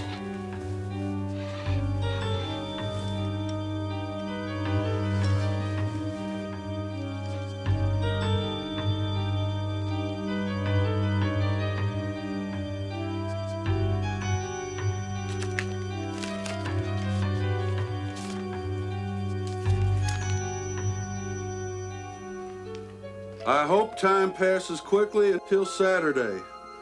I love you so very much, and that's forever. Now, that's sweet. Did you find a weapon? No, but I found ammunition. Looks like Lorna's got herself a new lover. How many lovers is that? Well, we figure more than 20, but who's counting? Is it Stark? Tom Bird. I wonder where the good Reverend was the night Martin Anderson was killed. He claimed to be in Topeka.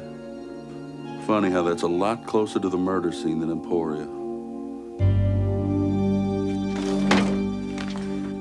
How can you do this? This is my house. It's my house. I have my rights, too. Break right in here. Bunch of thieves. You got no right. Honey. I thought you said God would protect us. Where was he this afternoon? Lorna, wait a minute. Now, think. Stop and think. Now, this is obviously just another trial. Didn't God test Abraham in the same way? Wasn't Abraham ready to slay his own son for God? Yeah? Well, I hope you're ready to go to jail for God. They found the letters, Tom. The letters that you wrote to me. So they're not just on to me, they're on to us. You still think they won't listen to Ronnie Stark? What about his brother? Dwayne has been talking us into the mud to anybody who'd listen. What if he keeps on talking? Don't you worry about Dwayne. I'll take care of Dwayne.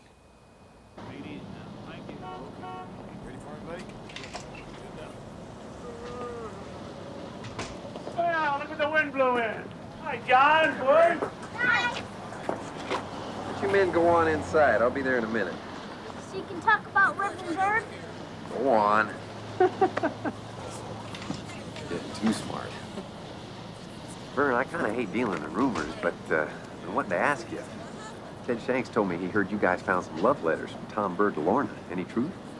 Yeah, we did. Were they written before Sandy died? The trouble with rumors is they feed on each other, John. Really, I've got to beg off. But look, Gifford County's got the letters, and to tell you the truth, I can't remember any of the dates. Well, maybe you could tell me if, Never mind, Vern. I understand. I'll keep you posted, John. Sure you will. Something wrong? Yeah, there is. You keep telling me you keep me posted, but I have to wait till I run into you somewhere. I'm busy, John. We got a full-blown murder case here. Accomplices, possible insurance fraud. Not like poking around in one traffic accident. I was never poking around. I was investigating. Maybe I didn't know much about how to do it. But the guys who did weren't interested. We never had the evidence. Now, what are you trying to say? I didn't do my job? Go ahead, say it. You do a good job. You work your tail off, Vern. Nothing's gonna change that. But every time I ask the hard questions, all I got back is a yawn. Hell, I'm not paid to ask those questions. You are. I'm sorry. You and I have been friends a lot longer than this thing, and we'll stay friends after it's gone. It's just kind of frustrating, that's all. For all of us.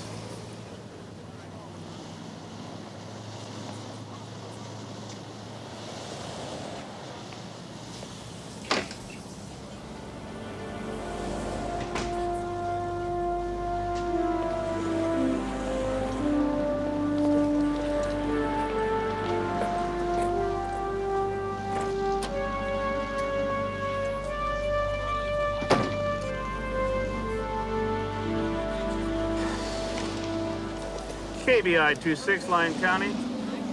Go ahead, 26. Yeah, Terry, print up a copy of Sandy Bird's autopsy report. I want to take it home and study it. 10-4. Oh, hey, Vern, are you still there? Yeah? Jim Tyler called. He wants to meet with you about a Ronald Stark. Says it's urgent. 10-4.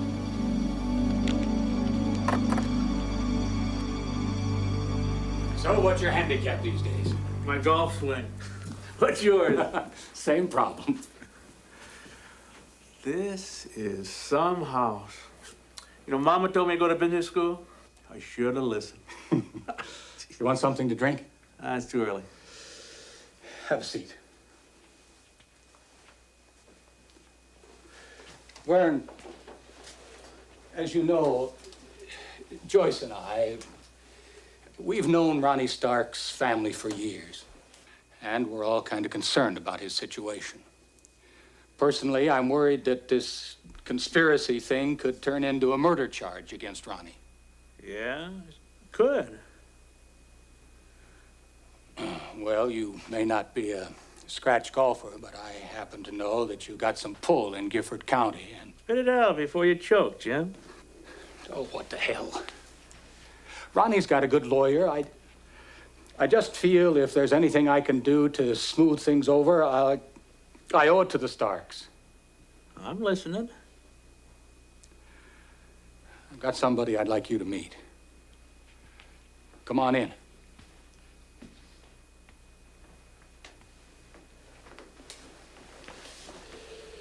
Vern, this is Dwayne Stark, Ronald's brother.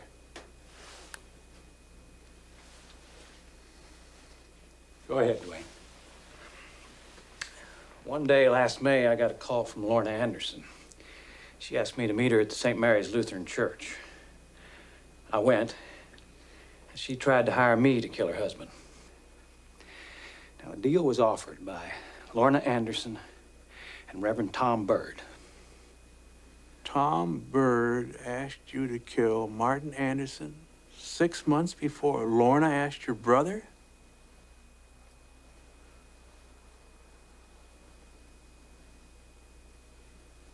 Dwayne,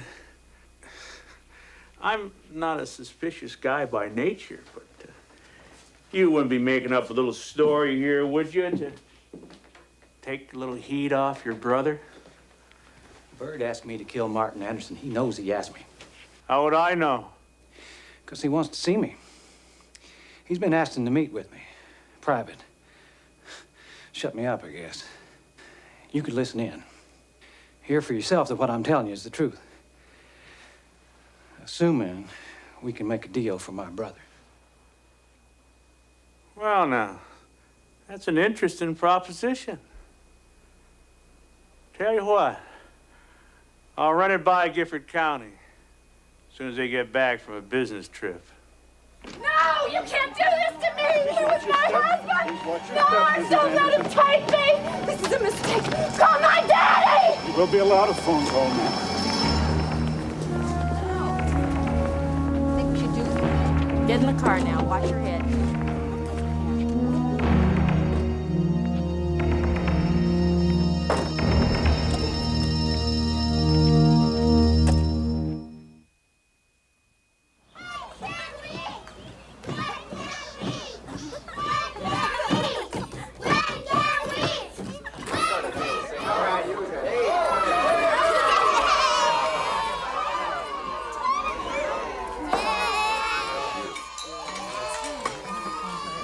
Okay, Doug, Jason, settle down now. Doug, will you say grace, please? Lord, bless this food for our use and thus to thy service. In Jesus' name, amen. John, push that turkey on down here. We got some carving to do. You know, you ought to let John do that. He's pretty good at carving up an old Tom Bird like that. Thanks. I bet you've been thinking about that one all week. Oh, no. Could have waited another week before he said it. Can you believe how this thing's grown? They're writing about it in Kansas City. Everywhere. It's not exactly how we want to put Emporia on the map.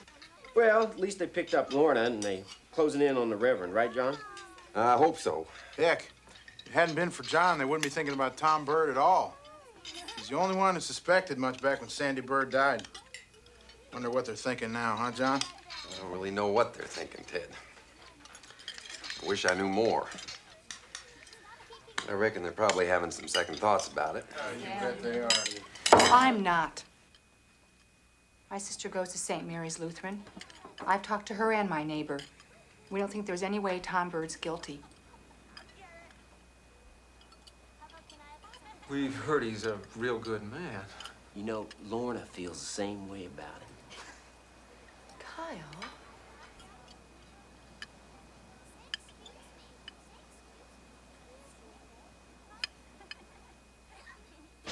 Remember, Tom Bird requested this meeting, so let him do the talking. Unless he tries to play footsie. Then be direct, whatever it takes. Just get him to admit he tried to hire you to kill Marty Anderson. And when you get there, try to have the talk in his car, not yours. Why? People don't usually shoot other people in their own car. Now, just wait a second. Let's just not. You want to save your brother's butt. This is what it takes. 2 people already been killed. We'll be right there every second. Listen, Dwayne. We may have a rope on Lorna, but we got nothing on Tom. And the weaker the case against Tom, the stronger it is against your brother. How close will you be? Close enough to see your pearly whites.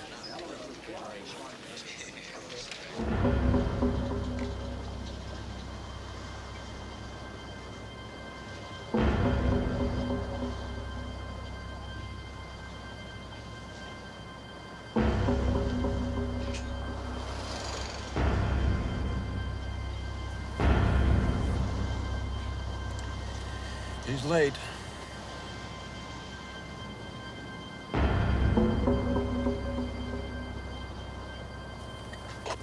Here comes Dwayne. Okay, here he is.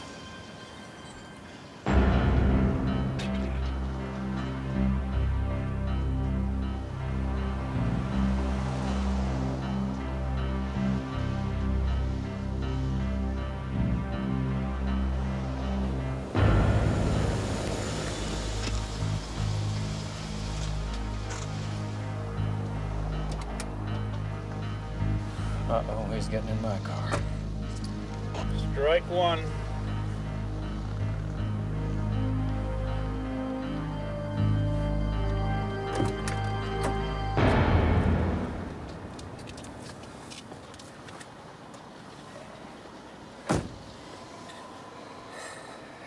How you doing, Tom? All right, how are things on your end? Things are a mess, aren't they? They really are. Rumors are rampant. I wanted to touch base with you about back in May when we talked to make sure that we just talked about my youth group selling firecrackers for you. Well, listen there, I don't know what's going on. Well, they busted Lorna just to make her talk. They were going to try to keep her in over Thanksgiving just to crack her, but she made bail. You know, Ronnie, he thought they broke Lorna, and Lorna talked.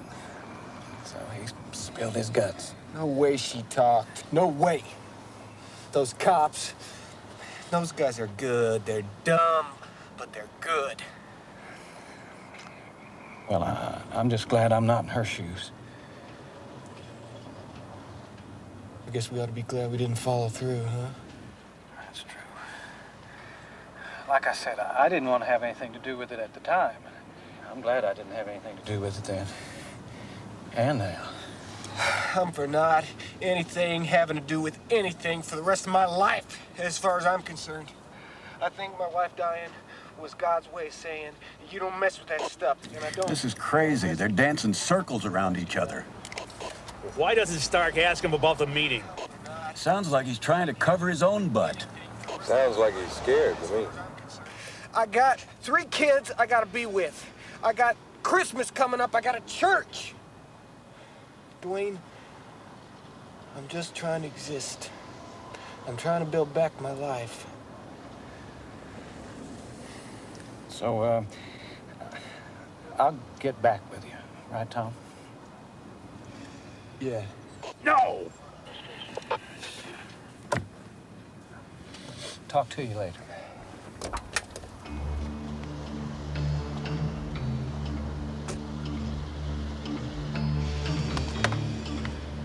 Is there enough there to nail him? I don't know, Vern. I just don't know. It could go either way.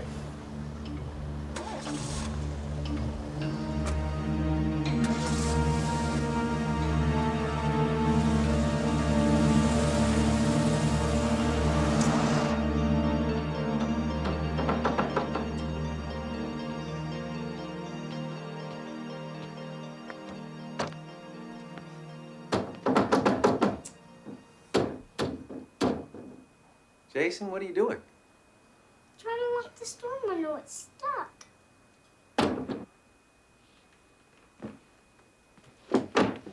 I thought you liked to sleep with the storm window open. I'm afraid Reverend Bird will come and get us.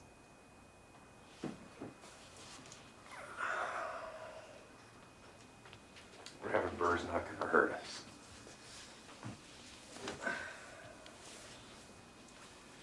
He doesn't do those kind of things. You think he killed those other people. He kills people he doesn't like. Maybe. But he wouldn't hurt you, because he knows I'd chase him down and catch him. No one's caught him yet.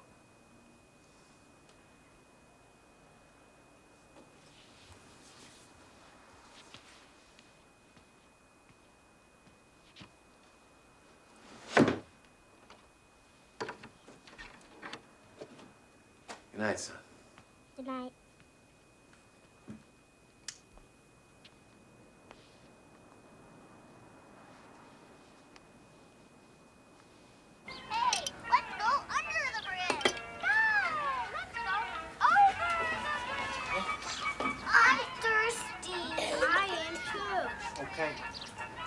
I'm working on it, okay, honey?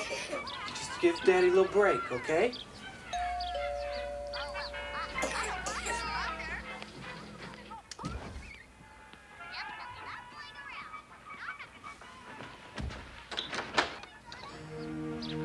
Thomas Bird, you're under arrest for solicitation to commit murder.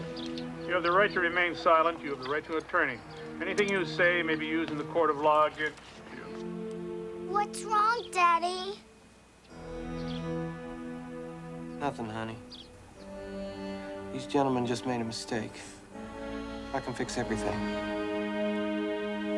You got it good and clean on the inside. Get all the guts out. Then you find that spot right here, see? Right behind the gill and that fin. You get your knife under there. John! John! They arrested Tom Bird.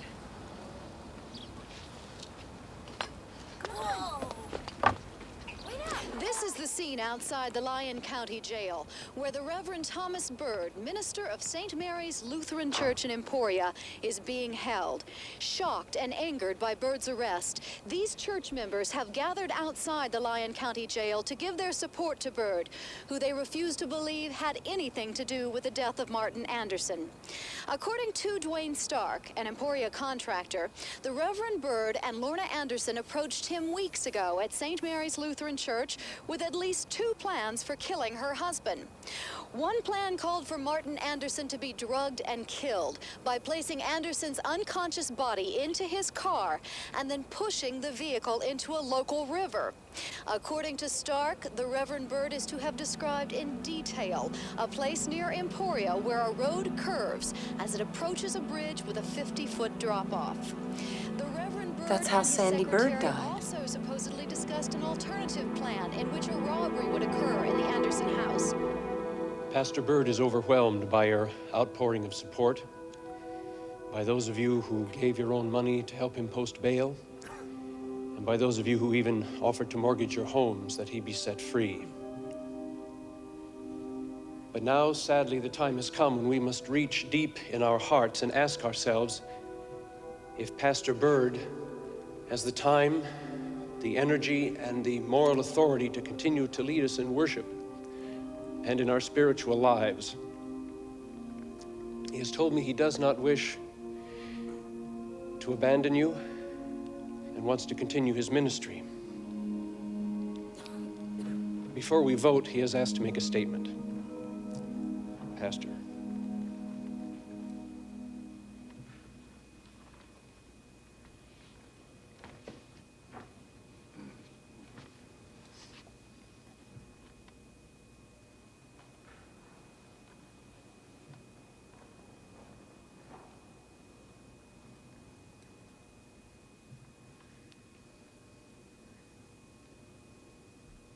My dear friends,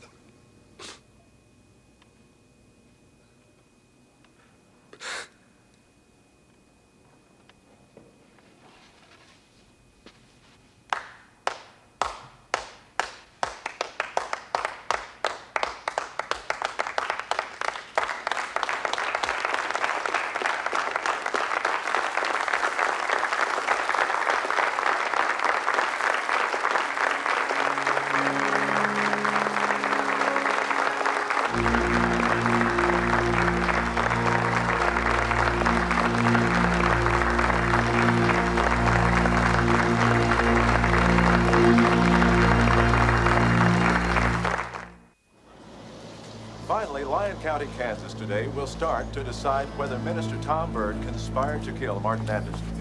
No charges yet have been filed in the actual murder of Anderson, but Anderson's wife, Lorna, faces similar conspiracy charges in Gifford County, though her trial has been delayed. She's out on bail, but may well join these anxious Emporians lining up for a view of this nearly unprecedented trial. First time I ever met him was at the church. Lorna Anderson introduced him as Pastor Tom Bird and said he was going to help us. Did you ask her what she meant? Yes. She said, Tom's going to help us kill Marty. What, if anything, was said concerning the funeral? Well, the plan on the funeral was that Tom Bird would preside. That way he could be close to Lorna.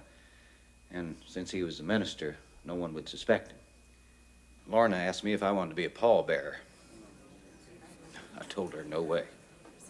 Did you ask them why they thought you would be willing to participate in such a crime as this? Yeah. I said, I'm not a cold-blooded killer. I've never done anything like this in my life.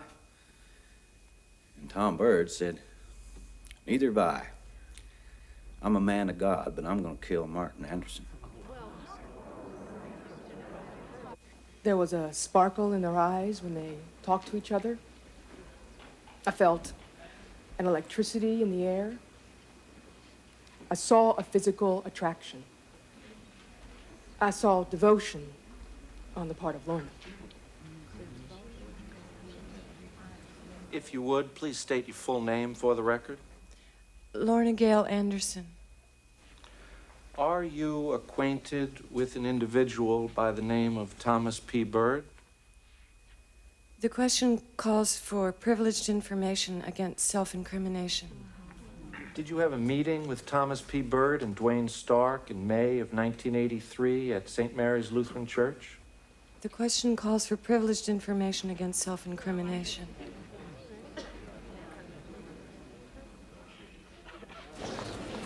Not the most quotable person around, is she? At least it gets us to the powder room for a second. Hey, wait a minute. Just the man I was wondering about.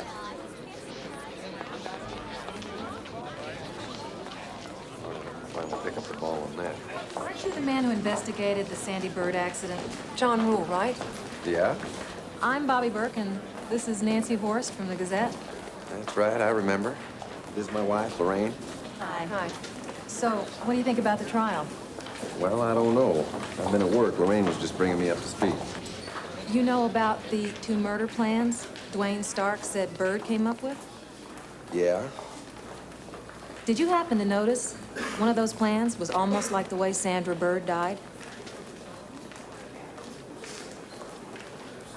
Mr. Rule, you didn't suspect foul play back when you were mopping up her wreck, did you? Well, we looked into something, but as you know, Mrs. Bird's death was listed as an accident. What things did you look into?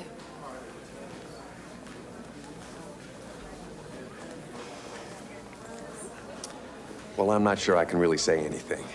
The Highway Patrol has a press office in Topeka. We're supposed to refer all reporters to him.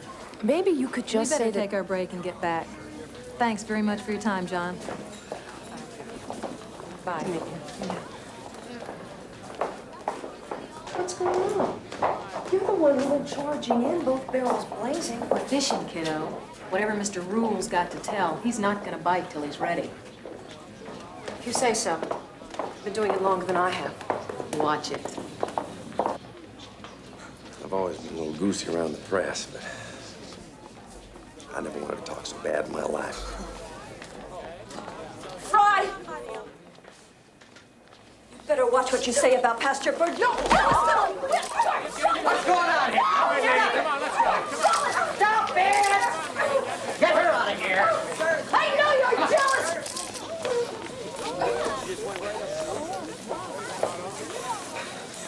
Maybe you better stay goosey. I cared for Lorna Anderson as a pastor, close friend, co-worker. Now, Cheryl Fry testified that you stroked Lorna Anderson's back, that you held her when she cried. Well, to stand across the room and tell someone that God loves them and that people care when she's crying and hurting would not be a full communication. I gave her full affirmation. It's just the way I am.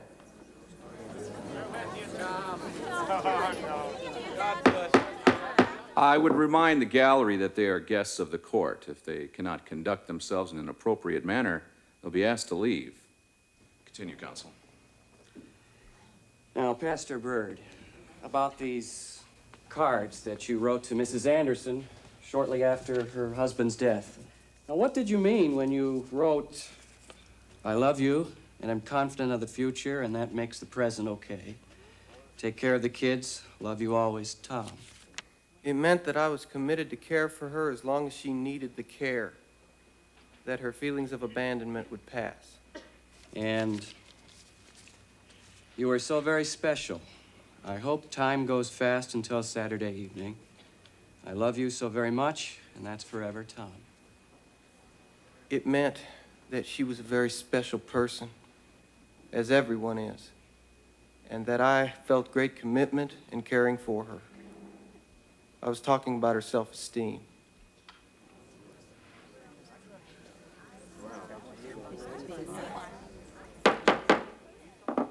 Mr. Warren, we're ready for your cross-examination. Mr. Byrd, you were charged with soliciting Dwayne Stark to murder Martin Anderson in a meeting in your church back in May of 1983, are you not? I am. And in December of 1983, a month after Martin Anderson's death, you met with Mr. Stark in his pickup truck in a parking lot to clarify what your church meeting was about, did you not? I did, and to stop the rumors. Now, the jury has heard a taped recording of that meeting in the truck. And in that meeting, you say, well, maybe we ought to be glad we didn't follow through. Did you not? Well, I think that right up above there, you need to understand kind of the context of what we were. Could I look at that a minute or two?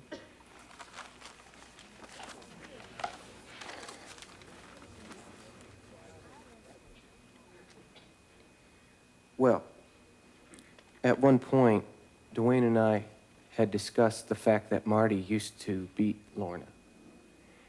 And we discussed whether we should take Lorna to a wife abuse agency, but we didn't. And I'm just saying that I'm glad we didn't follow through with that.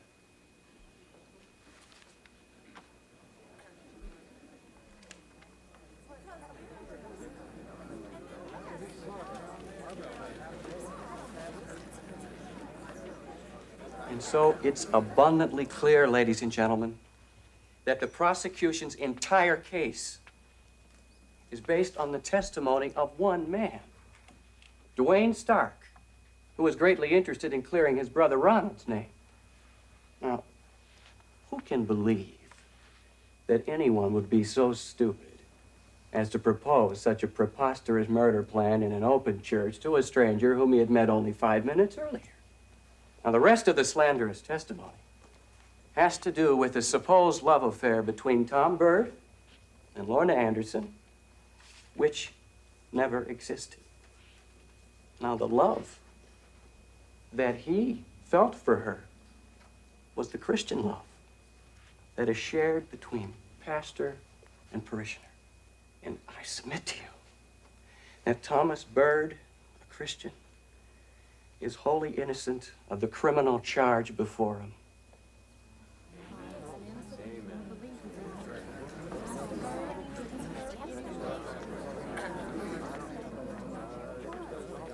Mr. Warren?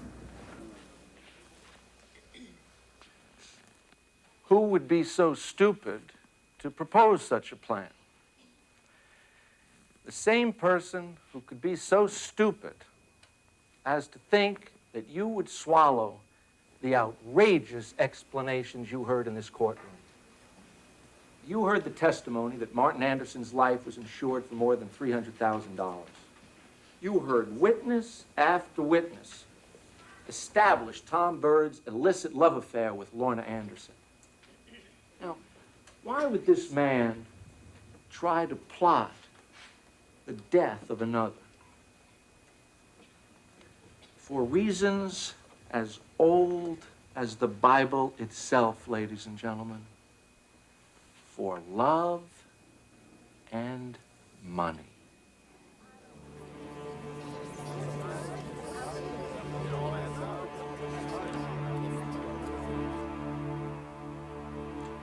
Would you publish the verdict, please?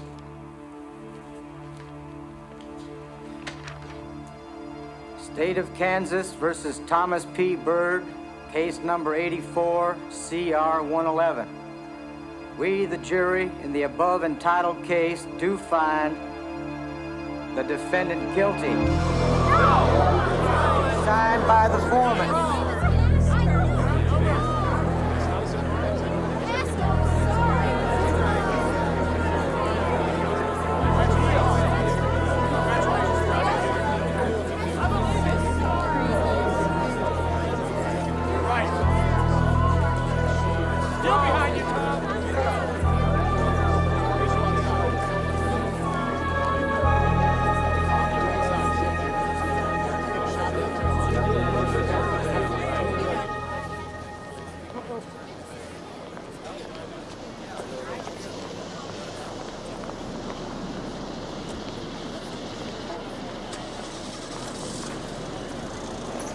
Go fish.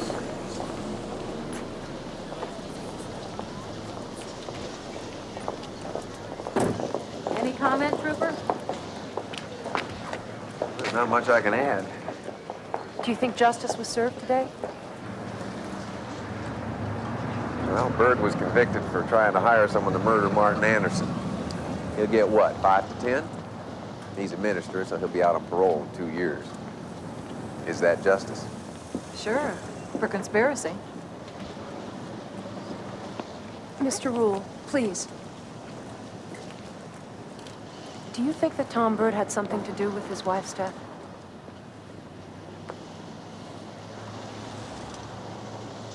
Off the record. Just tell us if you think he hired someone to kill her. Off the record? Yeah. No. I don't think he hired someone to kill her. I think he skipped the middleman.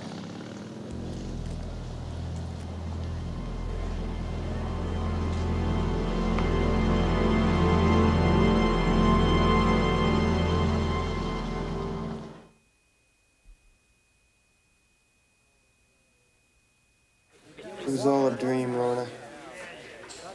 It's a bad dream. When do I wake up? Soon. It'll be over soon. It's already ending.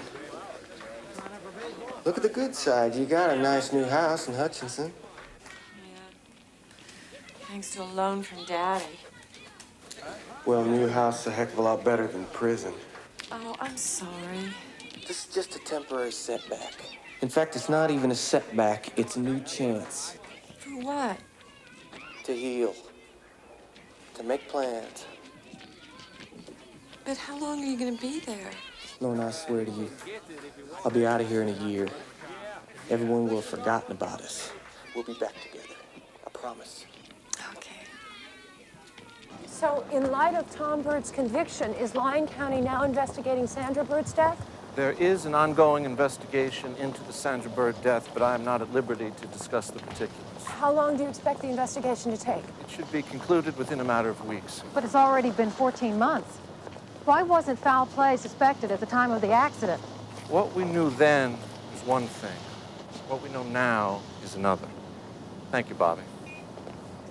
Are you saying nothing suspicious surfaced at the time of Mrs. Bird's death?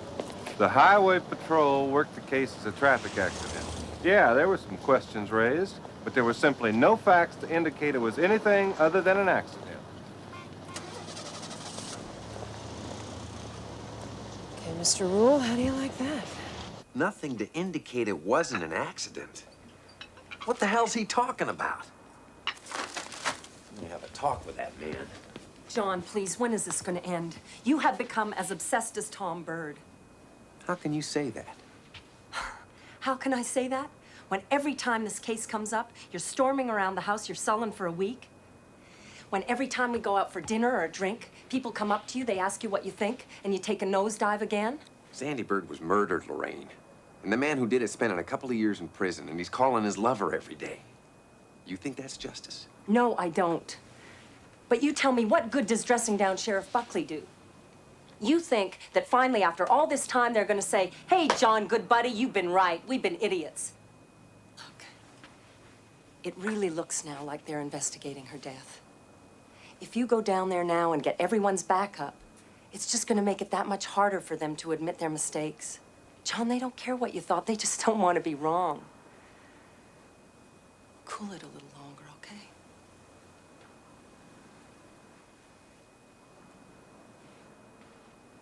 Well, maybe if I hadn't cooled it after Sandy died, Martin Anderson would still be alive.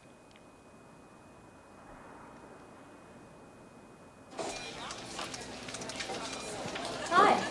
Hi. What's the matter? A letter from our public.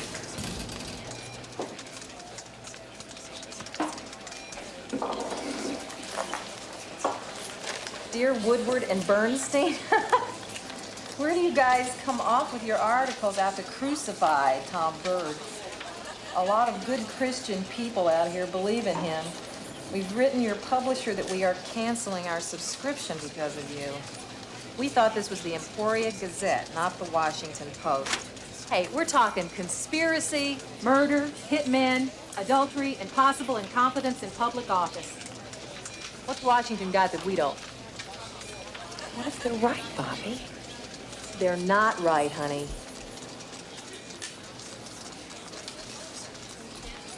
I hope. Bobby? Nancy? Somebody to see you. Mr. Rule. They're taking us in. What's up? I got something I want to show you. She was floating face down there in front of the car. And then I saw some blood on those rocks and a trail of blood leading over there to the trees under the bridge. There were blood stains on the bridge floor. And there was more blood on the rail there. It was human, same as the blood below. We knew all these things early on.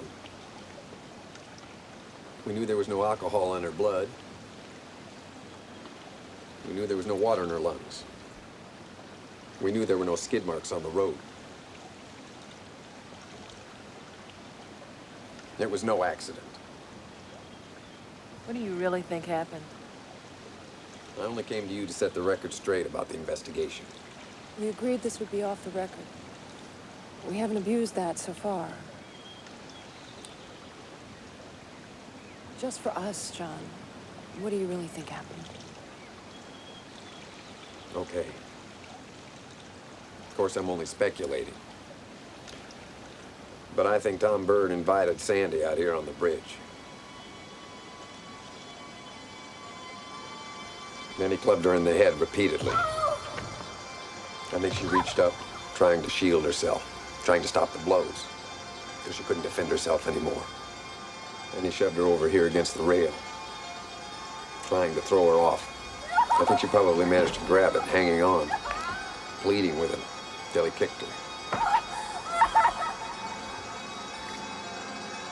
Then she fell off through the trees 30 feet to the rocks below, where her ribs caved in. Then I think he rolled her car into the water, and he threw her in as well. That's what I think happened. But I can never prove it. I'm just hoping to God somebody can. So, what's on your minds today? It's been 2 weeks since Tom Bird was convicted of conspiracy to kill Martin Anderson. And it's been public knowledge for 5 months that the plot to kill Martin Anderson was a mirror of the way Sandra Bird died. The Gazette has interviewed several authorities who question the accidental death finding in Sandy's case. We're convinced that the autopsy was flawed, and we've written editorials asking for a complete investigation. And yet, all through this, Rick Warren, Lyon County's attorney, has been silent and nothing has happened. Rick Warren better darn well keep silent. He's conducting an investigation, and they're best conducted under wraps. Frankly, Mr. Attorney General, we're tired of waiting. More importantly, the family of Sandy Bird is tired of waiting. I mean, how much time does Rick Warren need? Well, I'll give old Rick a call. But for the most part, it's his county. I can't make any promises.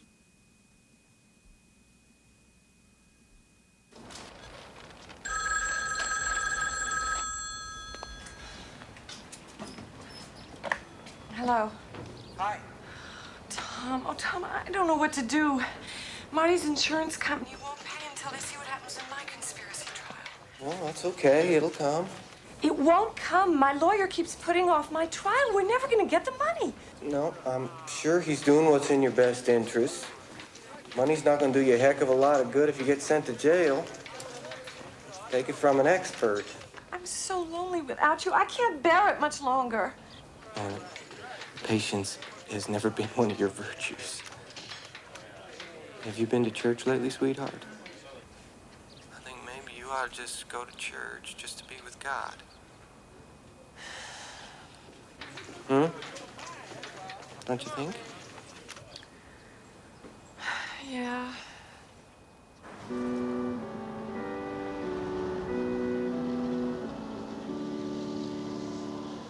Oh!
cited you for doing 82 in a 55-mile-per-hour zone.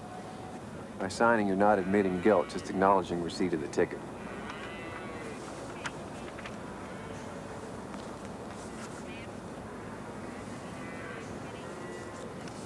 This yours? Not mine either.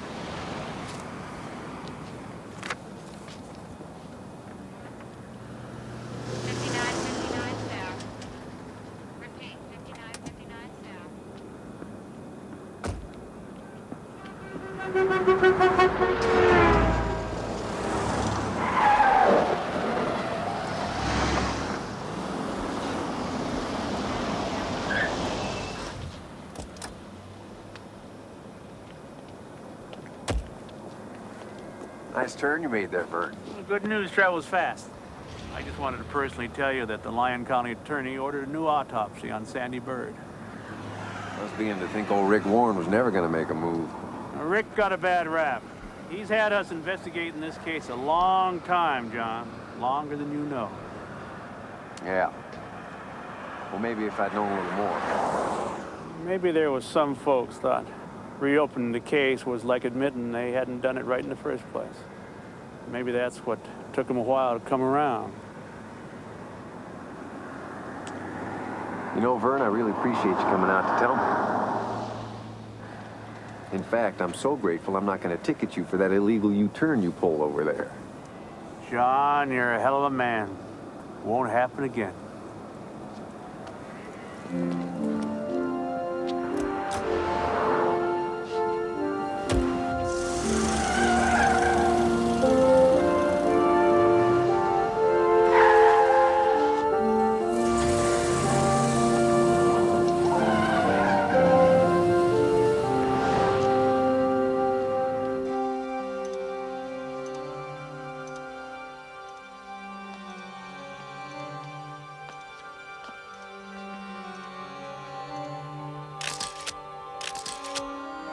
I can confirm that this is the body of Sandra Bird. Look at this. Her ribs are flexed out, see that? You die in a car crash, your ribs flex in. So for whatever reason, this victim took a blow to the back.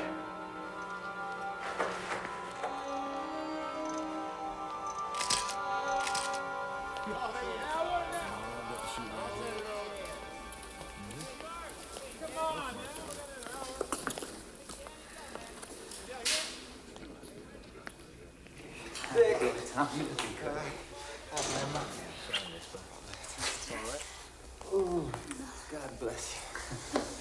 Your favorite? Oh, boy. Well, any day I get some of your peanut butter cookies, gotta be a good one. Come on, let's sit down here. I had to do something. I was so upset to hear about disturbing Sandy's peace. And now this new grand jury they're forming. It's more than he should have to bear. Oh, I can bear anything God has in mind. But I don't think any jury or grand jury's gonna believe the fantasy that I killed Sandy. Oh, of course not. Well, they can talk grand jury all they want to, Pastor Bird. But you know, no matter what they write or what they say, there are people at St. Mary's who will always believe in you and pray for you. Thank you, Dick. You know, the thing I'm proudest of is that you've all grown in your faith. All of you.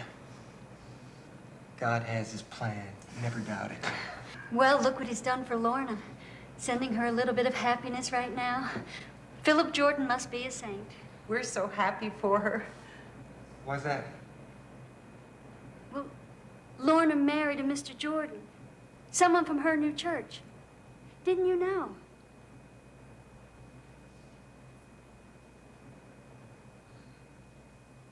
No.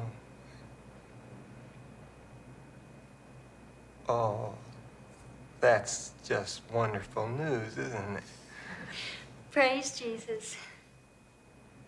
Yeah.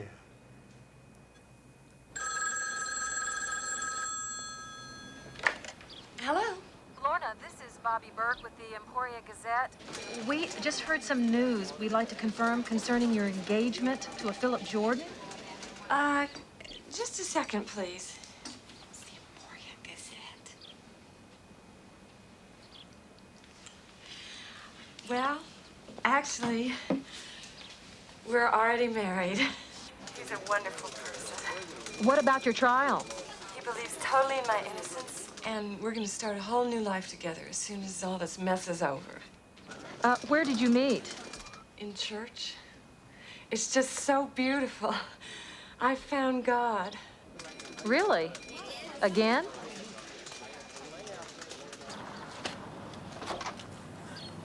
John? They indicted Tom Bird for Sandy's murder. Thank God. Oh, Vern just called. He was in a hurry, had to go. You did it. I don't know. What is wrong? I just hope they really have the goods to convict him. Bobby, give me that cigarette. Here.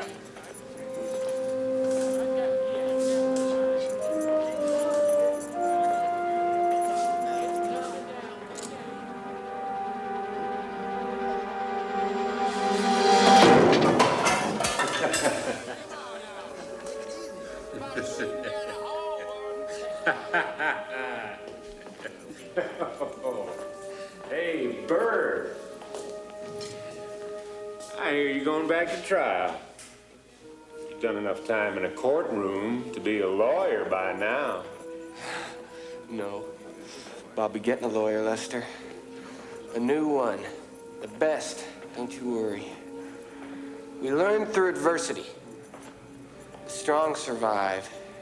With a little help from God, right? That's right, Lester. See? You're learning. Yeah.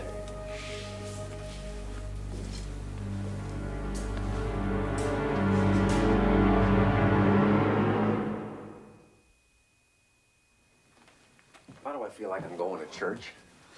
Well, if the last trial was any indication, Tom's probably going to have the whole congregation there. Nervous about testifying? Oh, me? Yeah, you. How many times I've been on the stand? This is no DUI.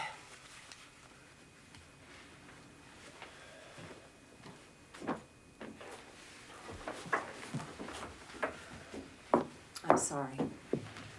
I know it's going to go well.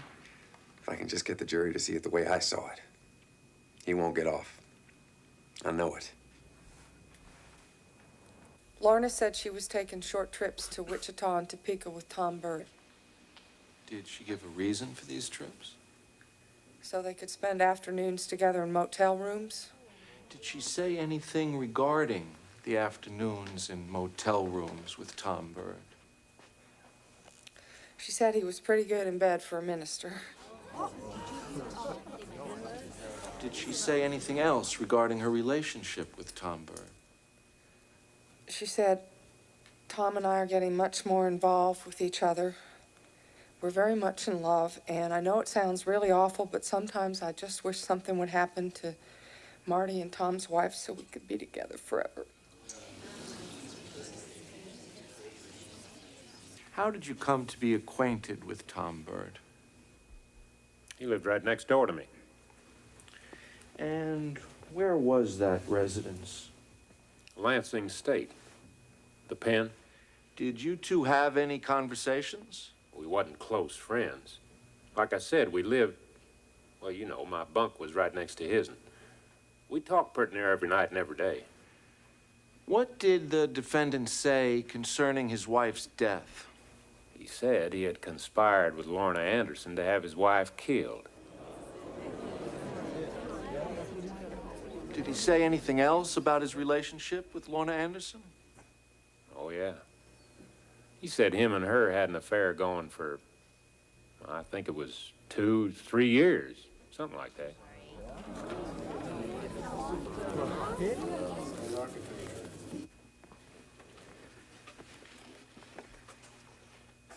How many times have you been in the penitentiary, Lester? Twice. What for? Involuntary manslaughter and car theft, and strong arm robbery. Do you have any idea why KBI agent Vern Humphrey's report of his interview with you said Bird never told Kearns that he killed his wife? I guess it's 'cause he said he conspired to kill his wife. Thank you.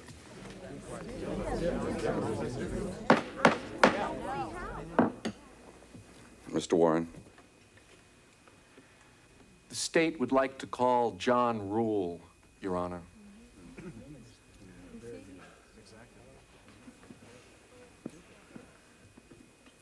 I showed him the watch, and he identified it as his wife's. And where did you find it? Directly beneath the bridge. I looked up, and there was a gap in the bridge planks of about 1 inch. Did you climb up onto the bridge to inspect it? Yes, I did. And what did you find there? Bloodstains on the bridge planks and more bloodstains on the railing. Trooper Rule, can you conceive of any possible way that Sandy Bird's watch could have flown off her wrist during the hypothetical accident the defense proposes and landed where you found it? No. Objection, Your Honor. The witness is not an accident reconstructionist. Sustained. The witness's last response will be stricken from the record, and the jury is instructed to disregard it. Trooper Rule, do you think it was physically possible for someone to have pushed Sandy Bird's car off the embankment and down into the river? Objection, Your Honor. Lack of foundation. Sustained. Trooper Rule, in your 15 years as a highway patrolman, have you ever had to push a car off a pavement? Yes, sir. Have you ever had to push a car off a gravel road onto an embankment? Yes, sir.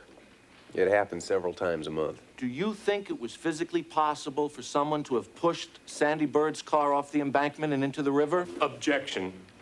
Overruled.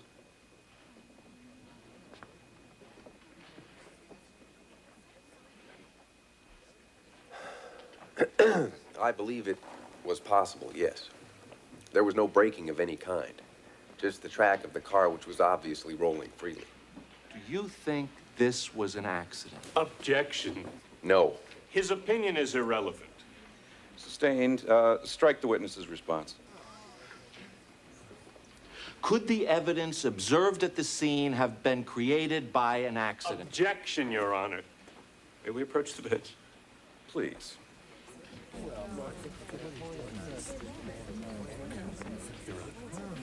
Mr. Rule is a traffic investigator, and he has testified at great length as to the findings of his investigation. He is not an accident reconstructionist, yet the state's questions are continually leading him in this direction. Counsel, do you plan to call an accident reconstructionist? We do. Then I'll sustain the objection at this time and request that you follow a different line of questioning.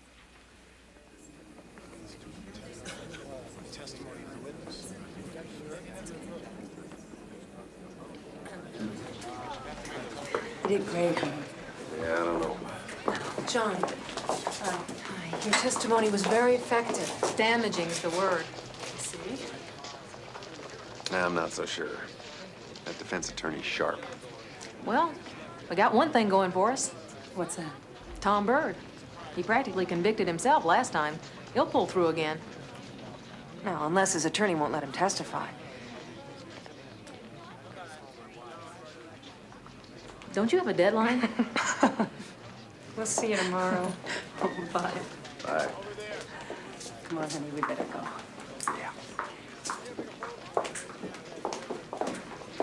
Mr. Rule. I'm June Post, Sandy Bird's aunt. We're all from Arkansas, but we've been following things in the newspapers and through our lawyer, and we wanted to be sure to meet you. Well, I'm pleased to meet you, Mrs. Post. This is my wife, Lorraine. Hi. How do you do? I couldn't help hearing your doubts about your testimony in there. I just wanted you to know that, to us, winning the verdict doesn't matter. We already lost Sandy.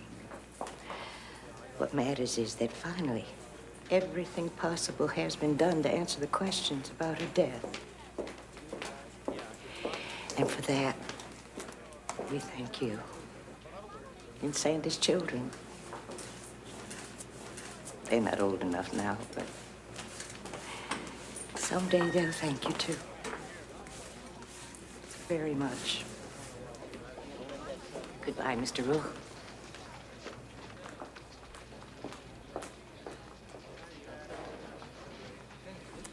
Come on, Trooper. Tomorrow we suit up and do this all over again. Yeah.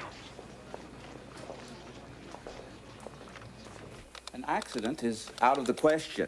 There's no object for the vehicle to collide with to cause a person to be ejected.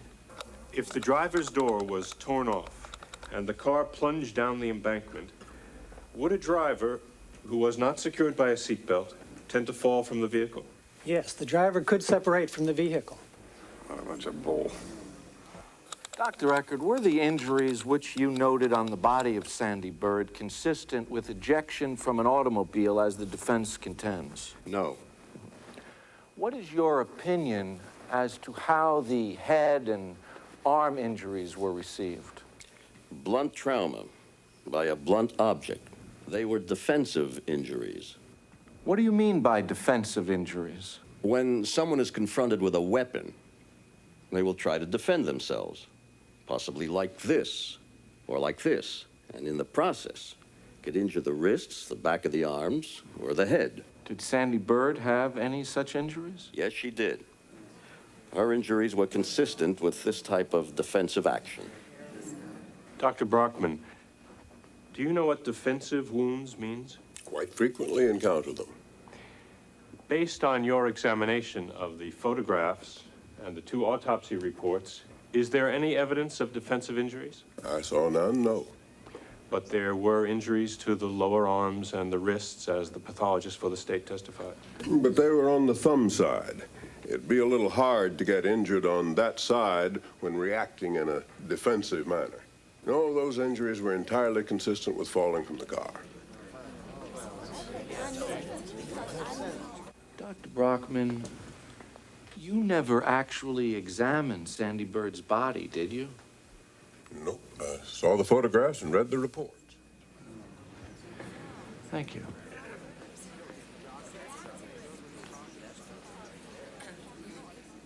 We saw Sandy and Tom daily. After Sandy died, Tom became more a part of our family. As I sit right here, I don't believe Tom Bird is capable of murder. Objection, Your Honor. Not responsive and irrelevant. Tom Bird is a man of God. He looked my husband and me in the eye, and he said he's innocent. Your Honor. Objection sustained. The witness That's will... good enough for us, and anybody else who knows him. Order, please. Order in the courtroom, please.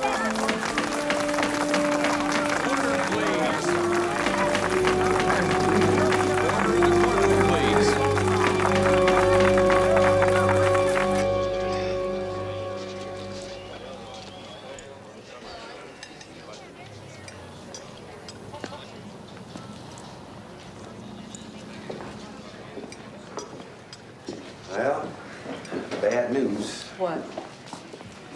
Bird's not testifying. Great. He was the county's best witness.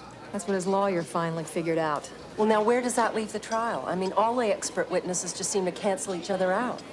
How can the jury decide now? Whatever happens, it's over soon. If he gets off, how does this town go back about its business? Can we ever put this thing behind us? Can you? Not one witness testified that Tom Bird was even near Rocky Ford Bridge that night. Not one expert witness testified that Sandra Bird's injuries were consistent with being thrown from the bridge or inconsistent with any other way. Not one expert witness gave their opinion that Sandra Bird was not in that car at the time it went over the embankment. Not one witness testified that Tom Bird had threatened harm to his wife or asked for a separation or a divorce. For God's sake, follow the court's instructions. To arrive at a guilty verdict, you must find that the state proved beyond a reasonable doubt that Sandra Bird was beaten and thrown from the bridge. You cannot convict a man of one of the worst crimes imaginable in a case full of inconsistencies. You simply cannot convict this man of murder. Send him back to his children.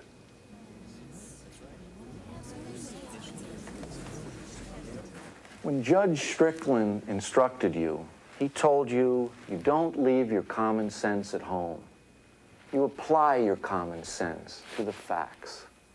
So remember that when you ask yourself, how did the blood and watch come to rest under the bridge 30 feet west from a car that was traveling north?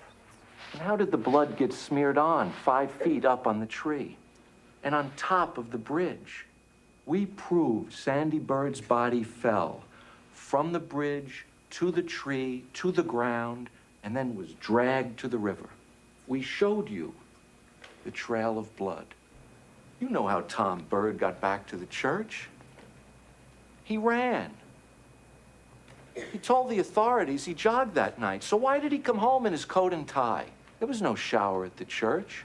Why would he change, all sweaty, from jogging clothes to a suit? Because his jogging clothes were covered in blood, and that's why they were never found. We proved Tom Bird loved Lorna Anderson. We showed you love letters and phone bills with hundreds of calls from Tom's house and from the church to Lorna's. Tom Bird cruelly and unmercifully beat to death his wife and threw her into the Cottonwood River. Don't let fear dissuade you from doing what you think is right. You must find the defendant guilty of murder in the first degree. Thank you.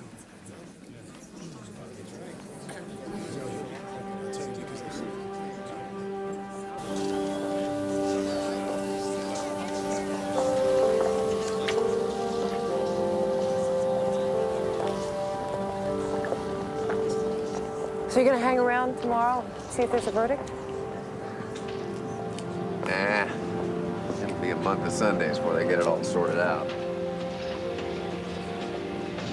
Well, so long, ladies. Thanks. So long, Trooper. Bye-bye. And thank you.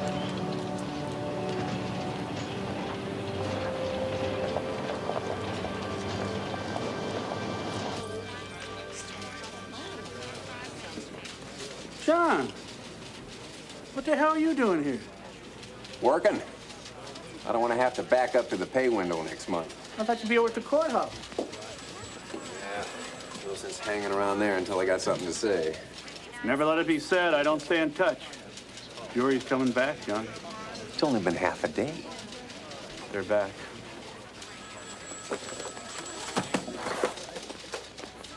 So fast. That's not so good, huh? You want to ride? If he gets off, I don't want to be there. If he doesn't, you go. I'll keep you posted, Bern.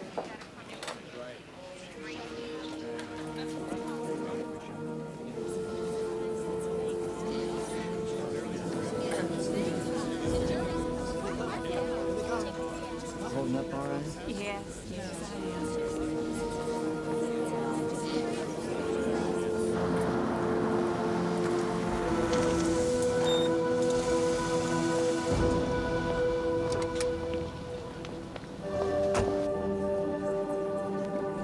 All rise.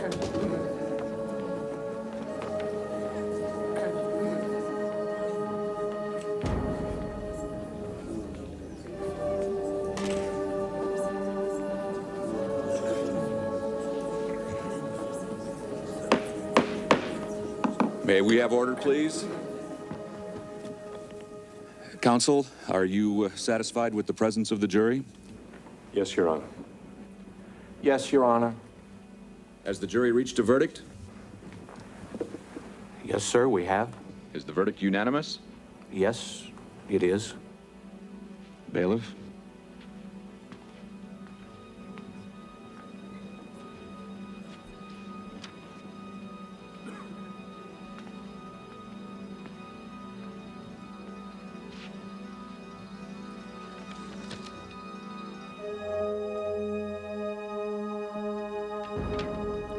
Please publish the verdict.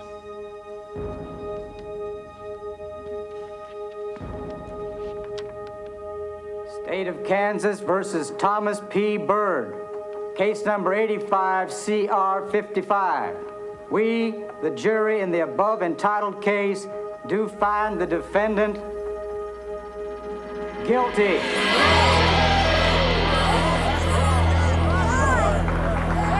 Signed by the foreman.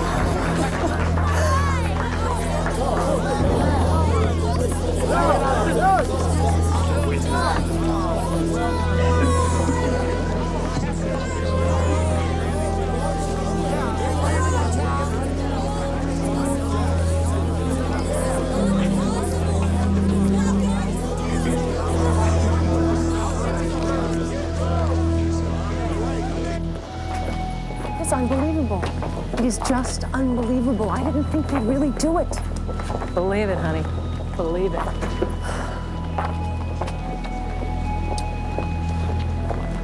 Where to, John? Back to work. You? Same.